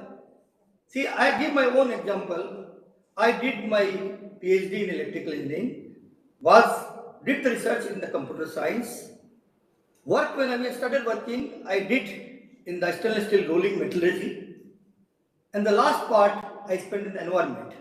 So this is the example why I said it. The government wants that new education policy should be in the multidisciplinary. We want more people like that. We definitely want a person going to higher research, but very few. We want the workforce, skilled workforce, who have a multidisciplinary activities and skill. That's the government view. Here, the main emphasis in the policy change is that it's a multi-entry, multi-exit. We can, after 1 year, we can come out, do some practical training or do some service, again enter, again come out. We can go to one institution to other institute, learn something else. So this is the major changes in this policy. So government said that we have credit system. To give this example to have a better understanding, say we can say the credit, bank credit, like a flower. I will pick up a flower of rose from somewhere, flower of lily from somewhere, and make my credit. So that's how. Then I say, go to the person. Well, this is what I have, and I get a degree. So depending on that, I get my job. So choice is left to the learner, the student. He can pick up whatever he wants. Okay. So this is one example. One is entire thing of rose flowers, but here the government says that let the student choose what type of flowers he want to have. He want to have a mixed flower, let him have it. So he can get a credit from the IIT Kanpur, something in IIT Jodhpur, or something MBA or NLU, and then go to the field and say that's what I have the degree and get the degree for that. So this entirely concept is different. Then second point important, the madam said that earlier we had the vocational courses of the 26.3%. Now we want to increase to 50%. So we want person should go and have a vocational training. So we have interaction with the industry. Second, one more point. We don't want education which is nowhere concerned about the local. The IIT Jodhpur now started this cluster. The IIT person should know what is happening around Jodhpur and how to develop Jodhpur. Then only I can say IIT Jodhpur is good. If IIT Jodhpur works about something like MIT is doing and then say, okay, we are equal to MIT, wait. Government doesn't want that. Government wants that IIT Jodhpur should learn, should do the work around Jodhpur, what are the requirements, what are the surrounding requirements are there, and do research and come out with a solution for that. So the concept of new policy is entirely different. Now you will listen all the speakers, whichever the points left out, some of them I added because it's a long policy and then I have given what the government actually foresee in this policy, what they want. My views, personally, definitely it's my views. I won't say that I am correct, but I put my views as a panel chairman, and now I put for discussion, panel discussion on that. And first of all, I invite Mr. Vaibhav Doshi, the Secretary Alma Mater. Please, I like to you share your views. Mr. Vaibhav Doshi, please. Hello, everybody. Yes. I would like to Yeah. confirm if possible. Mr. Weber, just before you share, there are some points is like if you can add value to like implications of NEP. What is, we are all talking about developing the infrastructure, education system, but what about the job opportunities we are having? like, and looking at the COVID situation. So if you can add some few points related to that, that will be great helpful for us. Yeah, yeah. Thank you. I would just like to confirm if I'm audible. Yes, you are. Yes. Yeah. So first of all, thank you for giving this wonderful opportunity for me to come up and share my thoughts with respect to NEP. Fortunately, we are a 22 years old school founded by my parents and my sister. And when we were going through the National Education Policy, the complete article, we came to know that luckily we were already implementing all the practices that have been shared for primary and middle school into our schools since the last 22 years. There are three aspects which I would like to highlight on. The first is where Mr. Santanu, Professor Santanu said that the child has to be a lifelong learner. So it is only possible when every child starts saying that I want to learn. It is not because the teacher told me to learn. The current scenario of our education system is that because the teacher is telling or because the teacher is giving homework, that's why I'm doing it. But a lifelong learning can only come into account when we take care of this particular line where the child himself says that yes, I can do it and I want to learn. The second important part, I think, which Mr. Siddharth Birla also shared, is that the comparative analysis, which was very essential. But I think the most critical part that will be challenging and that should be taken care is of essential questions. Let's take an example that if I just open a book, a reader that I get from NCERT, CBSE, or any other publication, we have the whole book and then we have the question answers, which are very factual based question answers. Now, practically, we need to understand here that factual based question answers are never going to help the child to lead his journey. Why can't we reverse think and we say that we have more critical thinking, more problem solving, more risk taking based questions rather than only saying factual based questions? And it is very important that the moment you ask a child to solve a critical thinking and a problem solving question, experiential learning will automatically come into the flow. So we don't have to, force with that, am I doing experiential learning or not? Rather, we need to find ways of how can we design and develop questions that ask the child to think a lot. The second thing is that we all are saying that we are rushing behind finishing the curriculum. And we want to complete the course completely, and every teacher is behind only. One of the second most important aspect here will be that am I able to professionally train and develop my teacher team or not? Because it is the teacher who eventually will go into the classroom and share the insights of what he or she thinks and will make the children more able. So it is very important here that problem solving, risk taking, critical thinking, all can be mapped only through one key, which is called as differentiated instructions. And that has been very well and beautifully designed by the Harvard School of Education also. And if you see, the national education policies inspiration is a lot from the Cambridge Assessment International Examinations and from the International Baccalaureate. So practically, if we see, we don't need to hunt for resources to design a new book or new curriculum. We can get inspired from these books and we can quickly come on to executing so that we actually come to know where are the other problems that we have to work on. Yes, surely it is going to be a very big struggle with respect to NCERT to design at level. But as I said, the resources are pretty much available. One very important thing I would like to say here is that learning can only happen when learning is democratic learning. Now, democratic learning is where I make a choice and a voice. I really appreciate the point that Professor Santanu shared of the credit bank is a revolutionary concept where children can learn from different colleges and at the end, if they hold the credit, they can list. The same we are already implementing in our schools in the last 4 years, where we ask the child that are you interested in art, music, dance, or any other co-curricular activity where he gains an expertise. And by the age of by the moment the child is in 10th, he should be very clear that which field I want to opt in. Unfortunately, our system and our understanding is that after 10th, either you take science or commerce. But if we see, the world has outgrown all of this, where we are talking about integrated learning. And if we don't focus on this right now, I am not very sure whether we will be able to even implement the NEP or not. One more point I would want to add on here that that collaboration between the schools. I'm really happy that the Jodhpur City Knowledge and Innovation Cluster, with help of IIT Jodhpur, is making this happen. But the next level is that today, if I am running a school, I am pretty much in my own cocoon. I am doing best practice. My children are gaining good. That is fine. But why can't I think of a system where if this cohort has come together, all these experts have come together, where we get all the schools on board in one place and we discuss that if I am very good at science in my school, okay, and you are very good at accounts, and why don't we come together so that we can create and design learning experiences that add value to the child? And one last point from my side is that professional development of a teacher is very important. But we need to understand here that the world is going through a phase where everybody is becoming more and more sympathetic. Daya bhavna bahut hai, but there is no empathy that we see in education system. If you talk about NEP, the most important paragraph which I found in the whole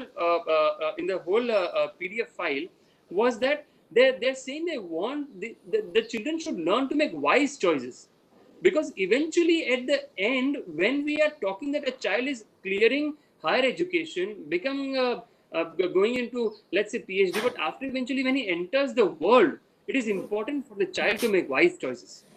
And wise choices can only come if we start teaching the child or giving experience and exposures at a very scratch-based level, at the foundation level. That is a primary education system, which is in schools. So I think that a combination of professional development, a combination of empathy-based curriculum, and a combination of collaboration of all school leaders coming together, no matter a big school or a small school. Every school has its own magic. Okay, and that is why it is so famous. So my only thing is that if we can have some, exemplary practices being showcased. Alma Mater doors are always open for everybody in this world, where you can come and see the exemplary practices that we do, and we do it on research base. So STEM is a very new technology that everybody has evolved into. But STEM is not only about making those machines and playing with robots. STEM is way beyond that. And I'm pretty much sure that IIT Jodhpur knows it better than me, that what STEM is all about. So the whole idea of critical thinking, problem solving, risk taking, differential instruction, and eventually a teacher should know that content will be provided by NCERT. But how do you want to teach that content to the child is your choice. How innovative can you get? How risk-taking can you get? Okay.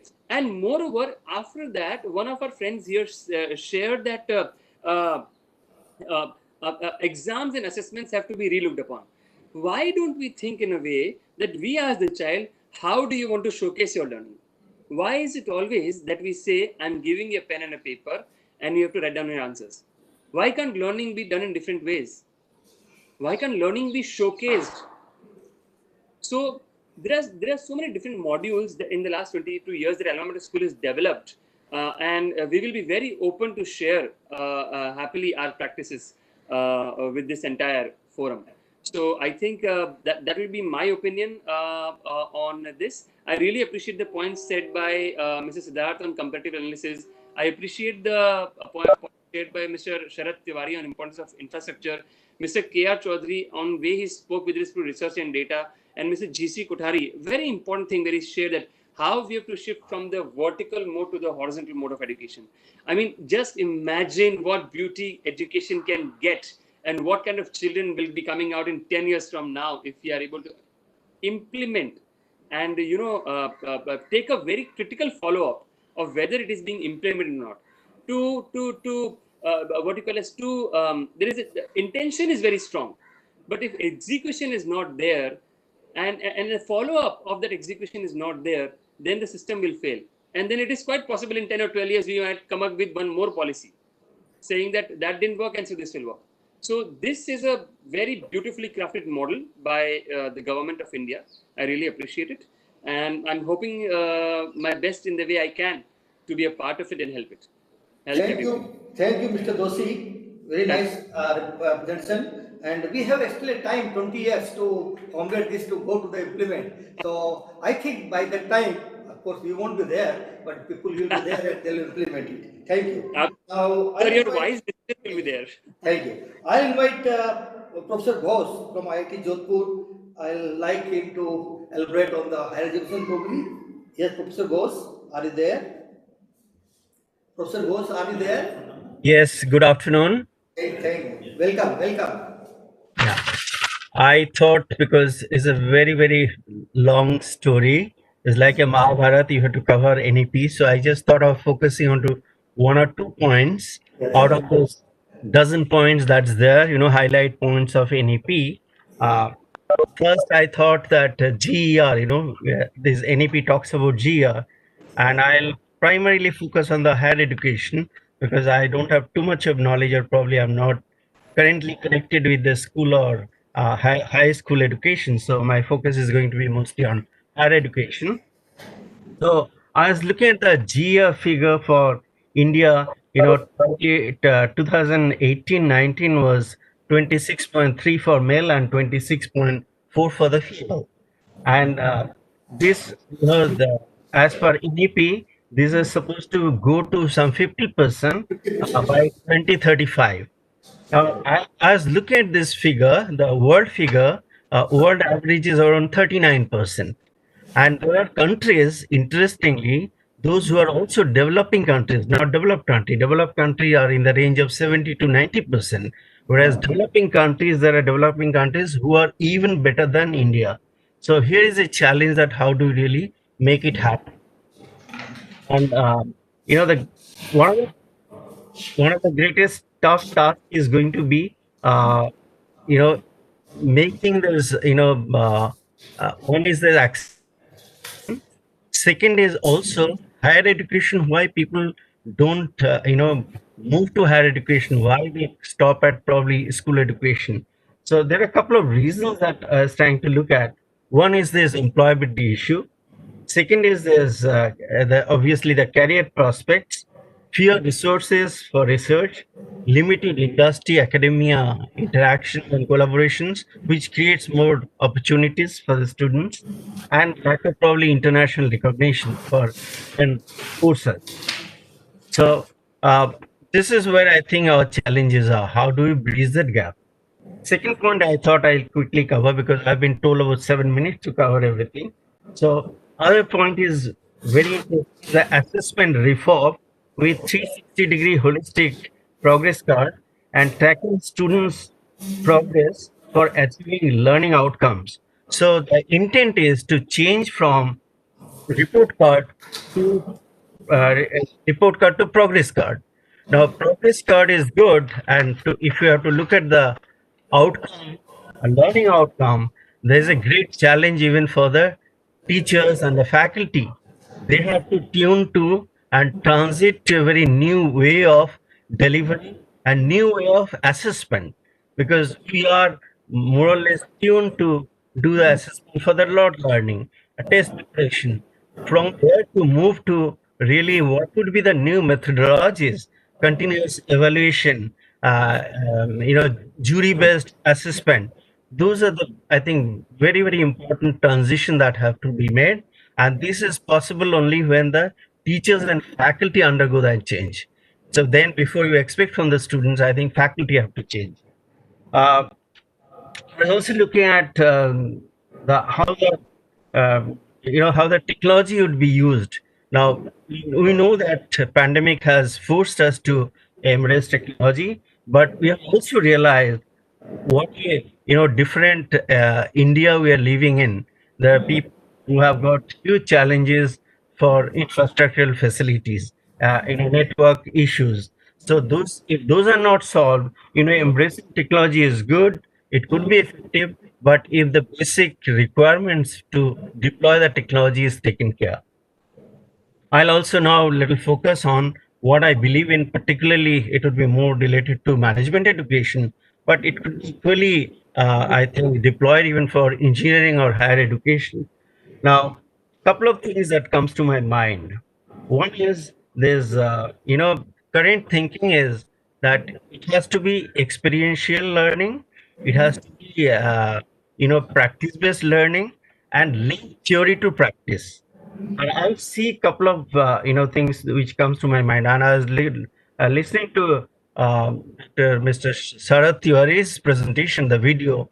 It shows even at school level the way the students are made to learn by doing little bit of practice, and that's the kind of thing which you have to take it to the the higher education level. it also comes to my mind that industry always complain that all the engineers that we produce, you produce a large number of engineers in the country every year, but they find only 20 to 25% of engineers can be meaningfully employed. That means the 70 to 75% of people are not really living up to the mark what industry expects.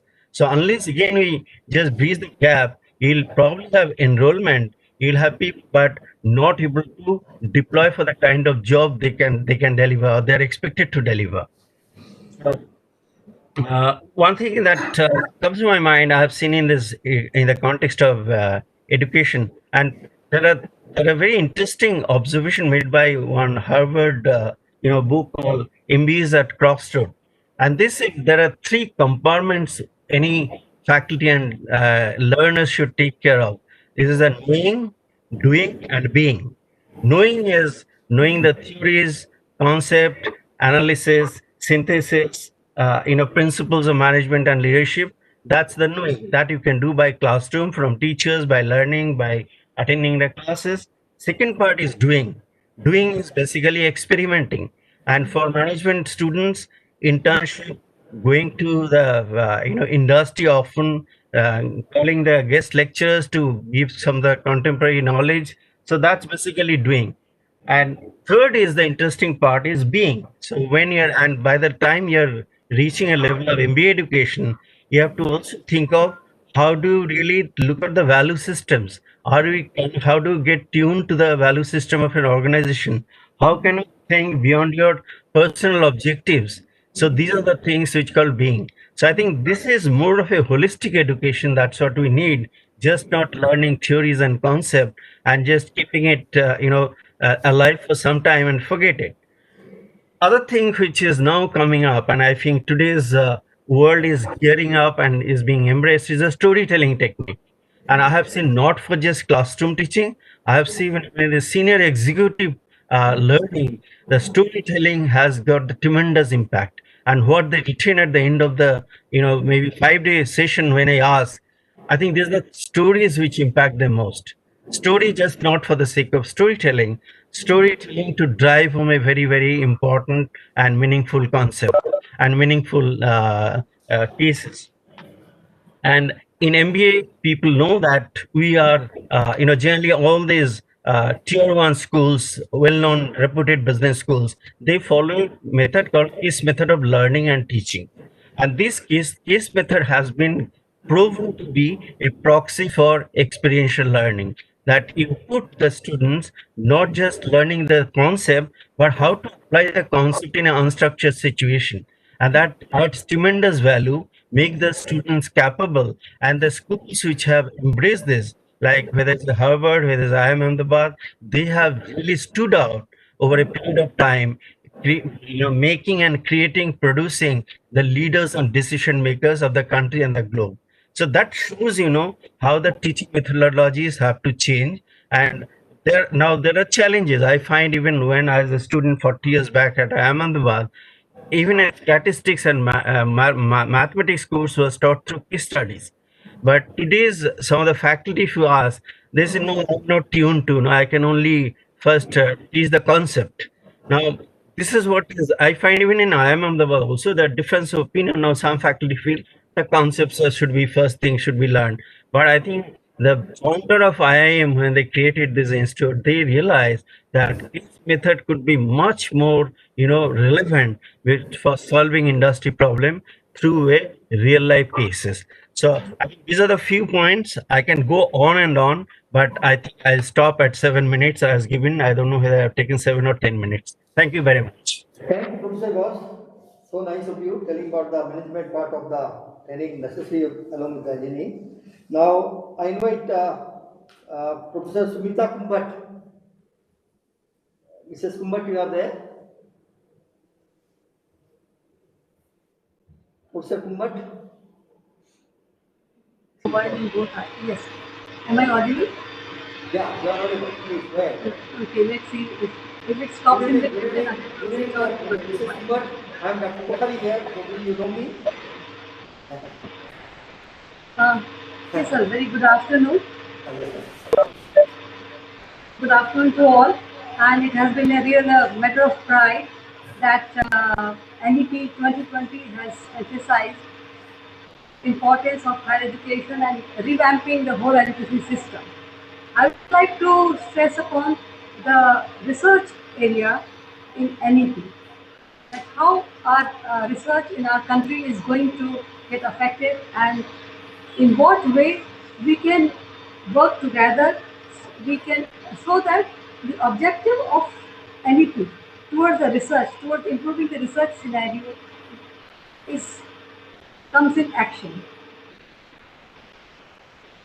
The previous panelist has also talked about implementing and execution. We know, I mean, that we are not just concentrating on premier institutes, be it the schools or the research institutes like IITs and IITs.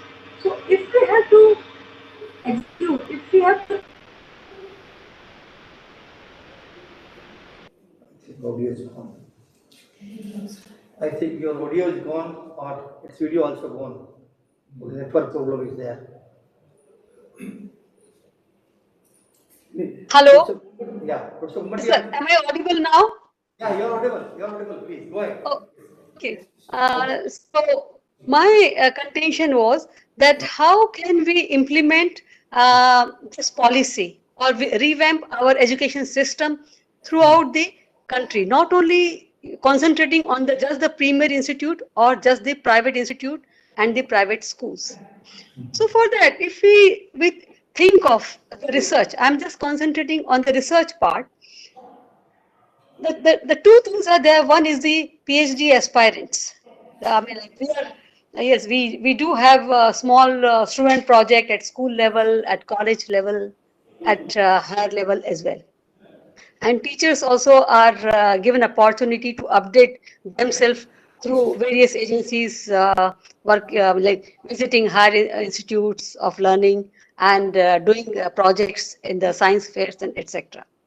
But now, and in the new policy, it's very well now going to be segregated, like the colleges, undergraduate colleges, and the universities, which will be basically meant for research. So now, ensuring the quality of research, the two things, and I'm just talking about in general state universities, overall universities of India, not just the premier institute. So ensuring quality of research, two things comes. One is the PhD aspirants and research supervisors. So how do we are looking at the PhD aspirants. We may go for entrance exams. We may ask them to do that 8-credit course and all those things.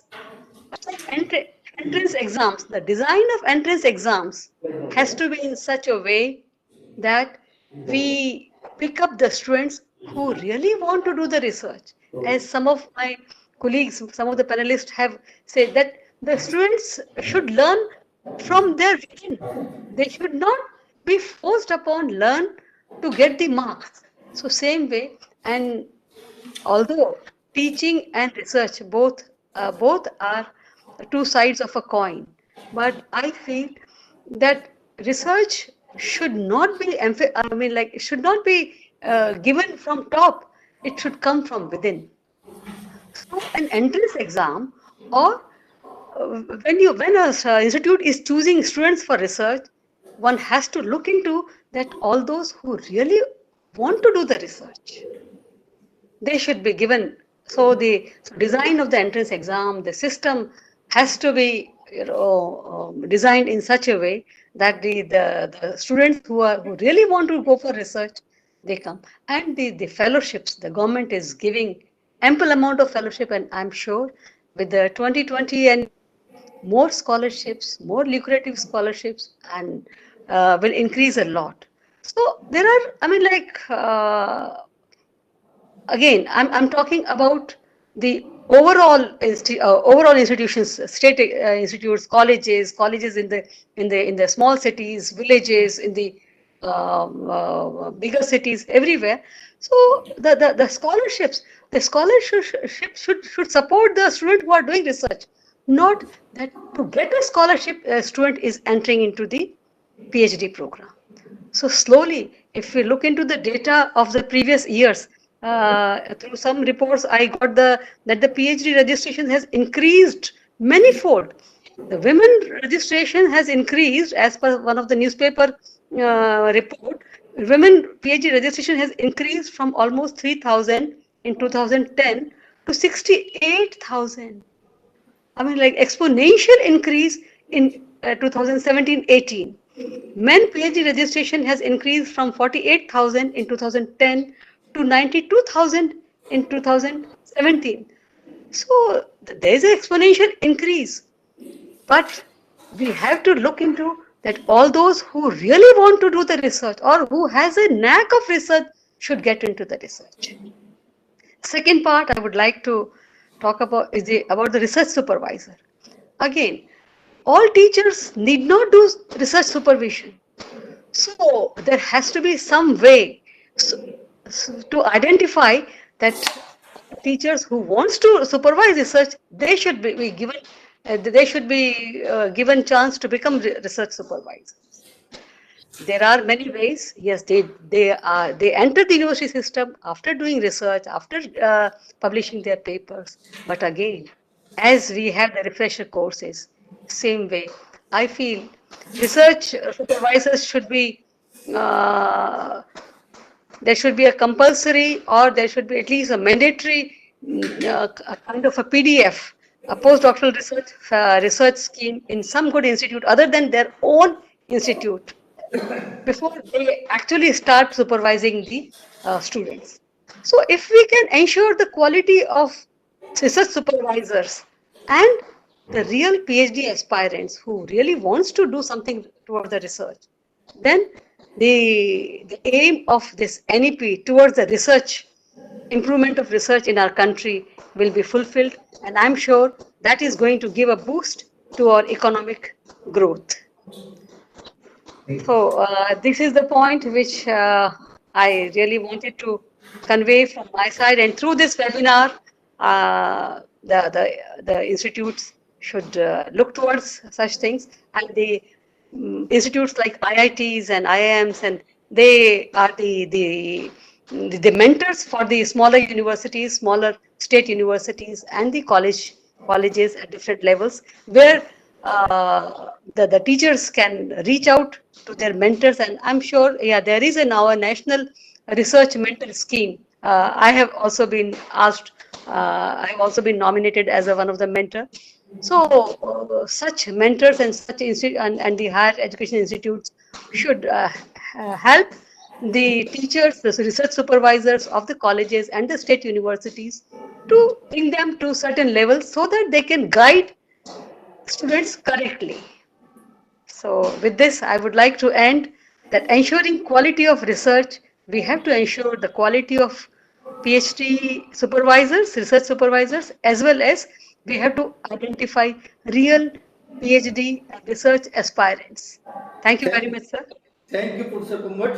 So nice, you explained the need for the, first of all, the research supervisors must be qualified of that level, so can they guide the research subject.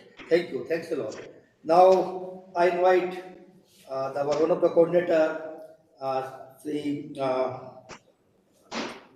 Professor Tiwari, please you take up now.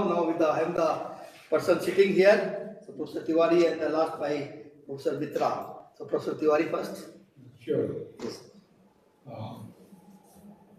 National Education Policy was 2020 was announced in on 29 July of 2020. As per Professor Kumbat, if you can mute yourself, that will be great. Oh, thank you. Yes, sure. Yeah. So the mentioned National Education Policy 2020 was announced in 29 July 2020. And as per NEP 2020, a student at the age of 18, he will clear 12th standard with the background on the activity-based learning, play-based learning, experimental learning, critical thinking, as well as multidisciplinary studies. And then he's ready to fly. The sky is the limit. So he can choose the way he wants to proceed further based on the background of the experimental learning and multidisciplinary background he has. Some of the important aspects of NEP 2020 are that education will impart skills. It will emphasize on the conceptual understanding. It will identify the unique capabilities in the students, different kinds of students, what different kinds of capabilities they have, and will be based on continuous evaluation and the review process, performance review process. Also, it emphasizes on the internship, vocational internship with the local artisans like carpenters, potters. So also the multiple entry, multiple exit options, the multidisciplinary educations, on and on. Why I am mentioning this is IIT Jodhpur is already working on this kinds of aspects and has done quite a few jobs, as mentioned by Dr. Kothari, that IITs are not here to follow the MITs or to go beyond MITs. So here in IIT Jodhpur, we looked into the different kind of issues in Jodhpur and the nearby areas. And Rajasthan, one of the major issues is water contamination.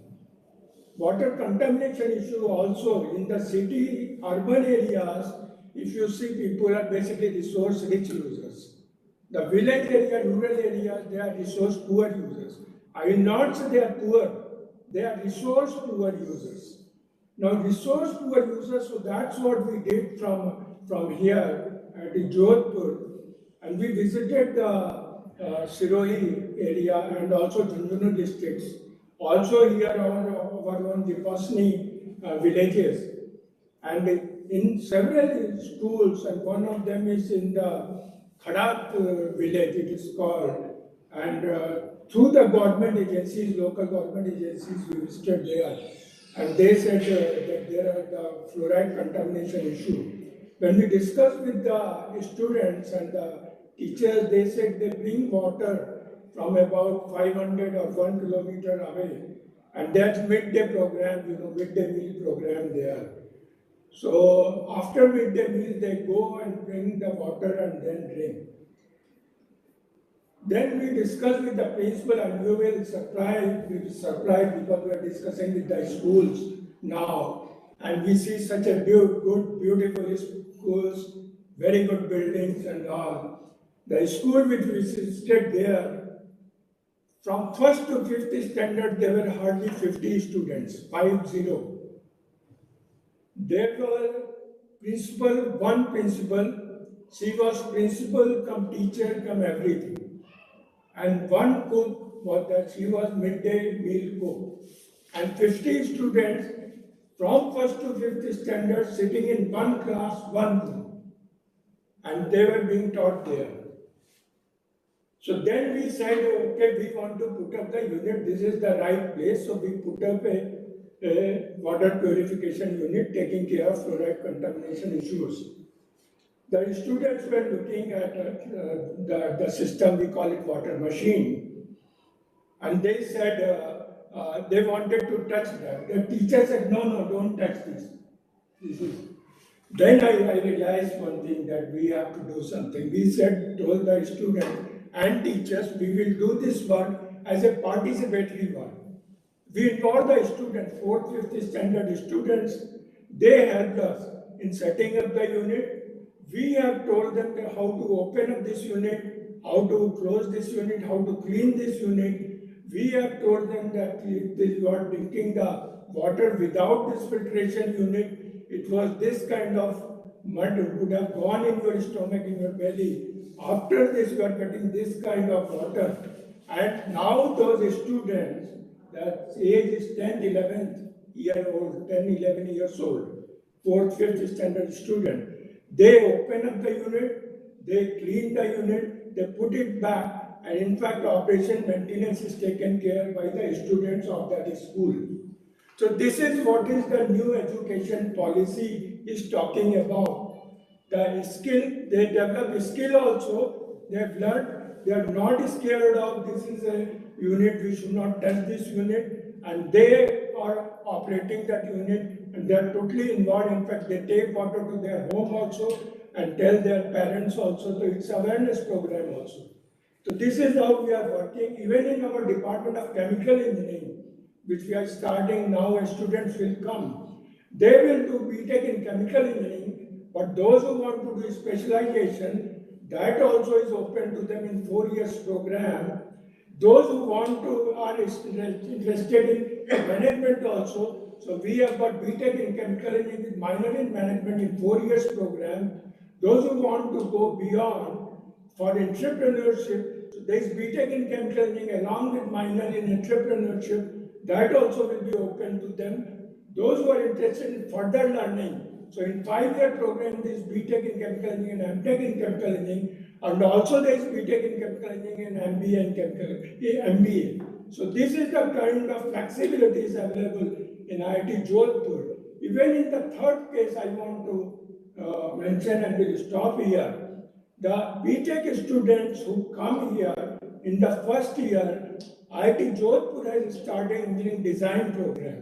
In engineering design program, the first year student, that means who has cleared only 12th standard in his schooling, he is able, he can talk, we give him free hand. We make a group of interdisciplinary, multidisciplinary group, because in first year, the branch is not defined, it is common course. So we give them that you decide a project you want to work, and we act as a mentor. As a mentor, we tell them, but everything should come from your side. And they look at their societal problem like water issues or some other kinds of things. We do the mentoring and they come up with a project, but with a kind of product in the first year itself. And that gives them background towards the engineering. So this is how we are proceeding, and further we help them. If they want to, is it commercially viable? If it is commercially viable, you can take it further. So all these kinds of help is provided to the students, and which is basically the objective of the new education policy of 2020. So thank you very much with this. Thanks. Yeah, Professor Tiwari, that's what I want to tell all the panelists who are listening to me. See, we talked about the Mayo College or that the big public schools and then all that. See, we are not discussing the policy decision for them. We are discussing the how to change, make this NEP for the schools, which Professor Tiwari has told. See, 90% of the schools and kids are what the Professor Tiwari has told. We have to create a highly skilled workforce from them. We are not interested those who can afford to at present, of course, in the present economy, the Mayo College or Doon College like that. We are not worried about that. We are looking for the schools which Professor Tiwari has taken the example. From those schools, we have to create a innovation culture, and we have to create a skilled workforce from them. That is the aim of our education policy. I think all the panelists who are listening to me should change their mindset towards that. For that, what we are talking about, the schools which takes the fees of the lakhs and lakhs per month. We are not looking at that. Thank you, Professor Tiwari. Now, the last, our coordinator, Professor Mitra, I like to listen to you. Good afternoon, Chairman sir. The National Education Policy 2020 is really the need of ours. It is really very elaborately told what should be our education system. I strongly believe some of the things is already practiced in many of the schools, particularly the early education. But now it is in a very documented form, and that should now percolate to the schools in the village areas also. The 4-year high school program with 9, 10 and 11, 12, I think there will be a specialization in certain areas, science, commerce, or humanities, with some other interesting co-curriculum activity, which was presently a co-curriculum activity, can also be a curriculum activity. This will also continue, and this will give a good knowledge to the students from class 9 standards only. We remember when in our school days, it was actually from 9, we have divided into the streams. Who will take the science, who will take the commerce, who will call the humanities. Now this is also coming back probably, and not only the science stream, the science people can also take a geography as a subject, science people can also take history as a subject. So there will be a lot of flexibility, and there will be another interesting thing. I expect that it will come up. Now there are so many boards are there. Probably these boards will now be merged and will come to a single board at the class 10 level board and at the class 12 level board. The undergraduate degree, it will be the 3-year or the 4-year duration. Again, I feel the 4-year duration of the undergraduate degree will be at par with the science and at the engineering stream. There was a lot of difference at present there. The science stream, which has a undergraduate degree 3 years, after doing the 2-year master degree, then only they are considered to be equivalent to a BTech degree. But now I think with this new curriculum, with the new education policy, the 4-year degree in the science and the 4-year degree in the engineering would be treated at par. And again, there was a lot of society also. I found that form that the engineering people now wants to take physics as one of the area for the research. Not only the research, they want a degree in the physics. So a society also there, engineers wants to be a physicist. So now with this new education policy, I think that need that is automatically will be built up in the policy. So anybody can take any subject for their undergraduation. So another advantage of what I feel that a 4-year degree in undergraduate with a research at the final year can go directly to the research instead of going another year or 2 for doing the master degree. This facility is available at present only in IITs, where the BTechs can go directly to the PhD program. But now with the new education policy, I strongly believe that can be implemented to other universities also. Those who are really above average or excellent educational background, they can directly go from the undergraduate to directly for the PhD program. Regarding the master program, there will be an option for the 2-year master program. There will be option for the 3-year, 1-year master program also.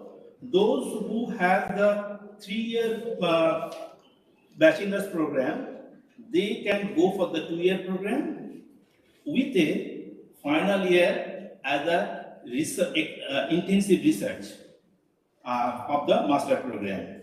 And for the 4-year bachelor's program, they can directly join the PhD, or they can opt for a 1-year master program also. And there will be completely elimination of the MPhil program. So there is a really quite a good approach by the government of India, and there is the aim to increase our gross enrollment ratio of higher education from 26.3% to 50% by 2035. So at the end, we will come up, this education policy also lead us to lot of educated people. So I think not only the reform in education, we require the reform in our social system also. It requires to create lot of more job facilities for the educated or higher educated people also. Otherwise, this will be the higher educated people will go in frustration. And another thing actually, you see, particularly if you go for the high school or the school level, middle school or preparatory school level, the teachers will be should be trained in much better way.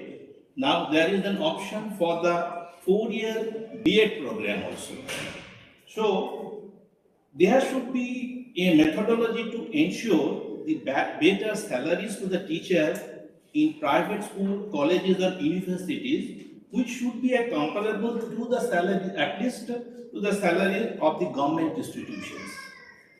I think many of the schools, private schools and the colleges, the salaries of the teacher is very poor, and they cannot give that sufficient time or energy to fulfill, they may not give the sufficient time and energy to fulfill what is this national education policy is telling. So another thing actually what I feel that with the better salary structure, many of the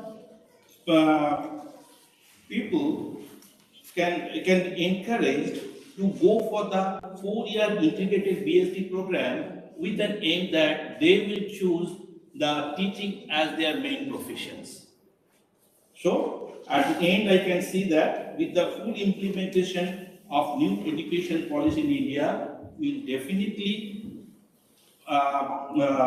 make India a knowledge superpower. Thank you very much.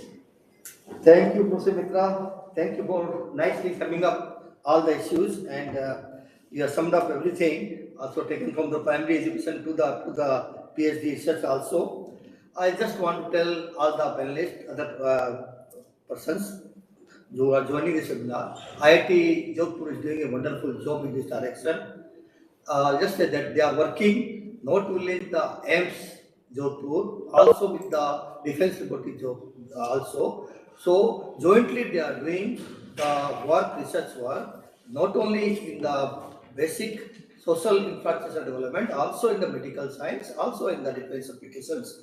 So we have a very good example here that the institution like IIT can be following the this new education policy very nicely. They are implementing, working in this direction. I thank the director for asking me to preside. Thank you very much. Thanks a lot.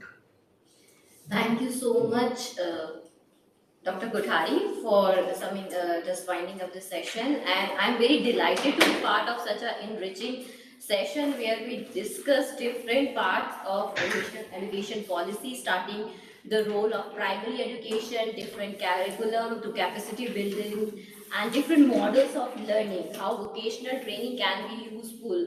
What is the utility of the rural and the government school in order to make this NEP 2020 a success? What is the role of management education? So therefore, after this session, we can have a kind of a holistic or maybe a pilot platform, so that we can take this session carry forward discussion carry forward in the upcoming session.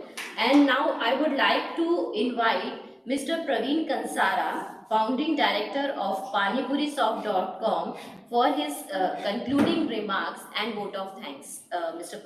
Kansara. Hello, am I audible? Yes. Yes. Thank you for the intro. and thank you for the opportunity given to me to conclude today's dynamic session. It would be safe to say that today's bears the seeds of our future generations and also our future nation. NEP 2020 ambitious attempt to mold future citizens not only rooted in our culture but also ready for a technologically driven, inclusive, and global future. I would like to thank our first speaker, Mr. Siddharth Birlaji, for his precious time to educate us about the changes in primary education system. The simple change of inclusion of mother tongue as a medium of instruction is a giant bridge between generations and centuries of accumulated local knowledge in a diverse country like India. I would like to quote an incident from my house. My daughter took 2 apples and placed them in my garden. My grandmother, my daughter's great grandmother, Pad Dadi ji, asked her, Beta, tu सेब कट्ठे लेने गई? My daughter did not understand. My father sitting next to my grandmother translated for her. अद्दू भाई पूछ रही है तू सेब कहाँ पे लेके गई? My daughter responded, मैं सेब गार्डन में स्क्विरल्स के लिए रखने लेके गई थी. My grandmother did not understand this time. So my father again translated, भाई आ सेब टिलोड़िया वास्ते लेने गई है. Do you see the disconnect that we are trying to address here? My heartfelt thanks to our second speaker, Mr. Sarath Tiwari ji, who briefed us about the high school education. Thank you for your guidance, time, and optimism, sir. The options of multidisciplinary study and flexibility in the choice of subjects are our first steps towards dismantling the assembly line of babus created by the colonial British rule.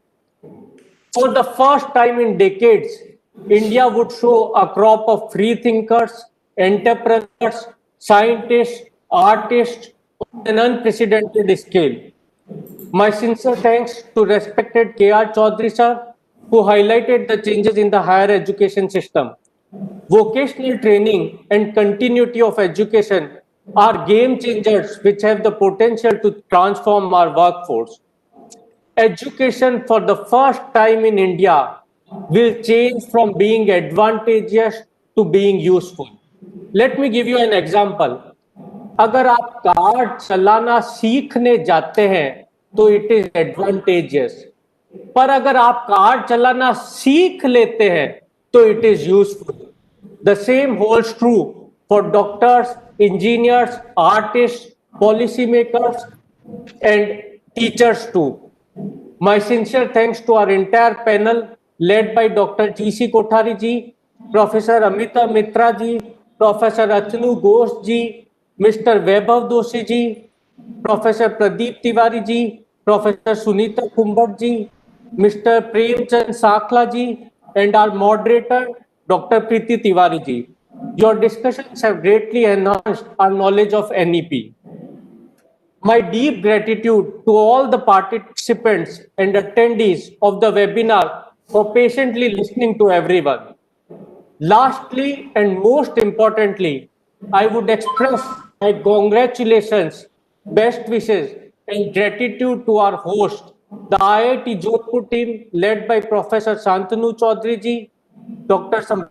Dera ji, Professor Amita Mitra ji, Professor P.K. Tiwari ji, and Assistant Professor Chiranjay Chattopadhyay ji, and the entire team for painstakingly organizing this webinar and also leading the effort for the Jodhpur City Knowledge and Innovation Cluster.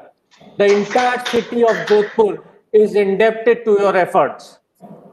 I shall conclude by last 2 lines.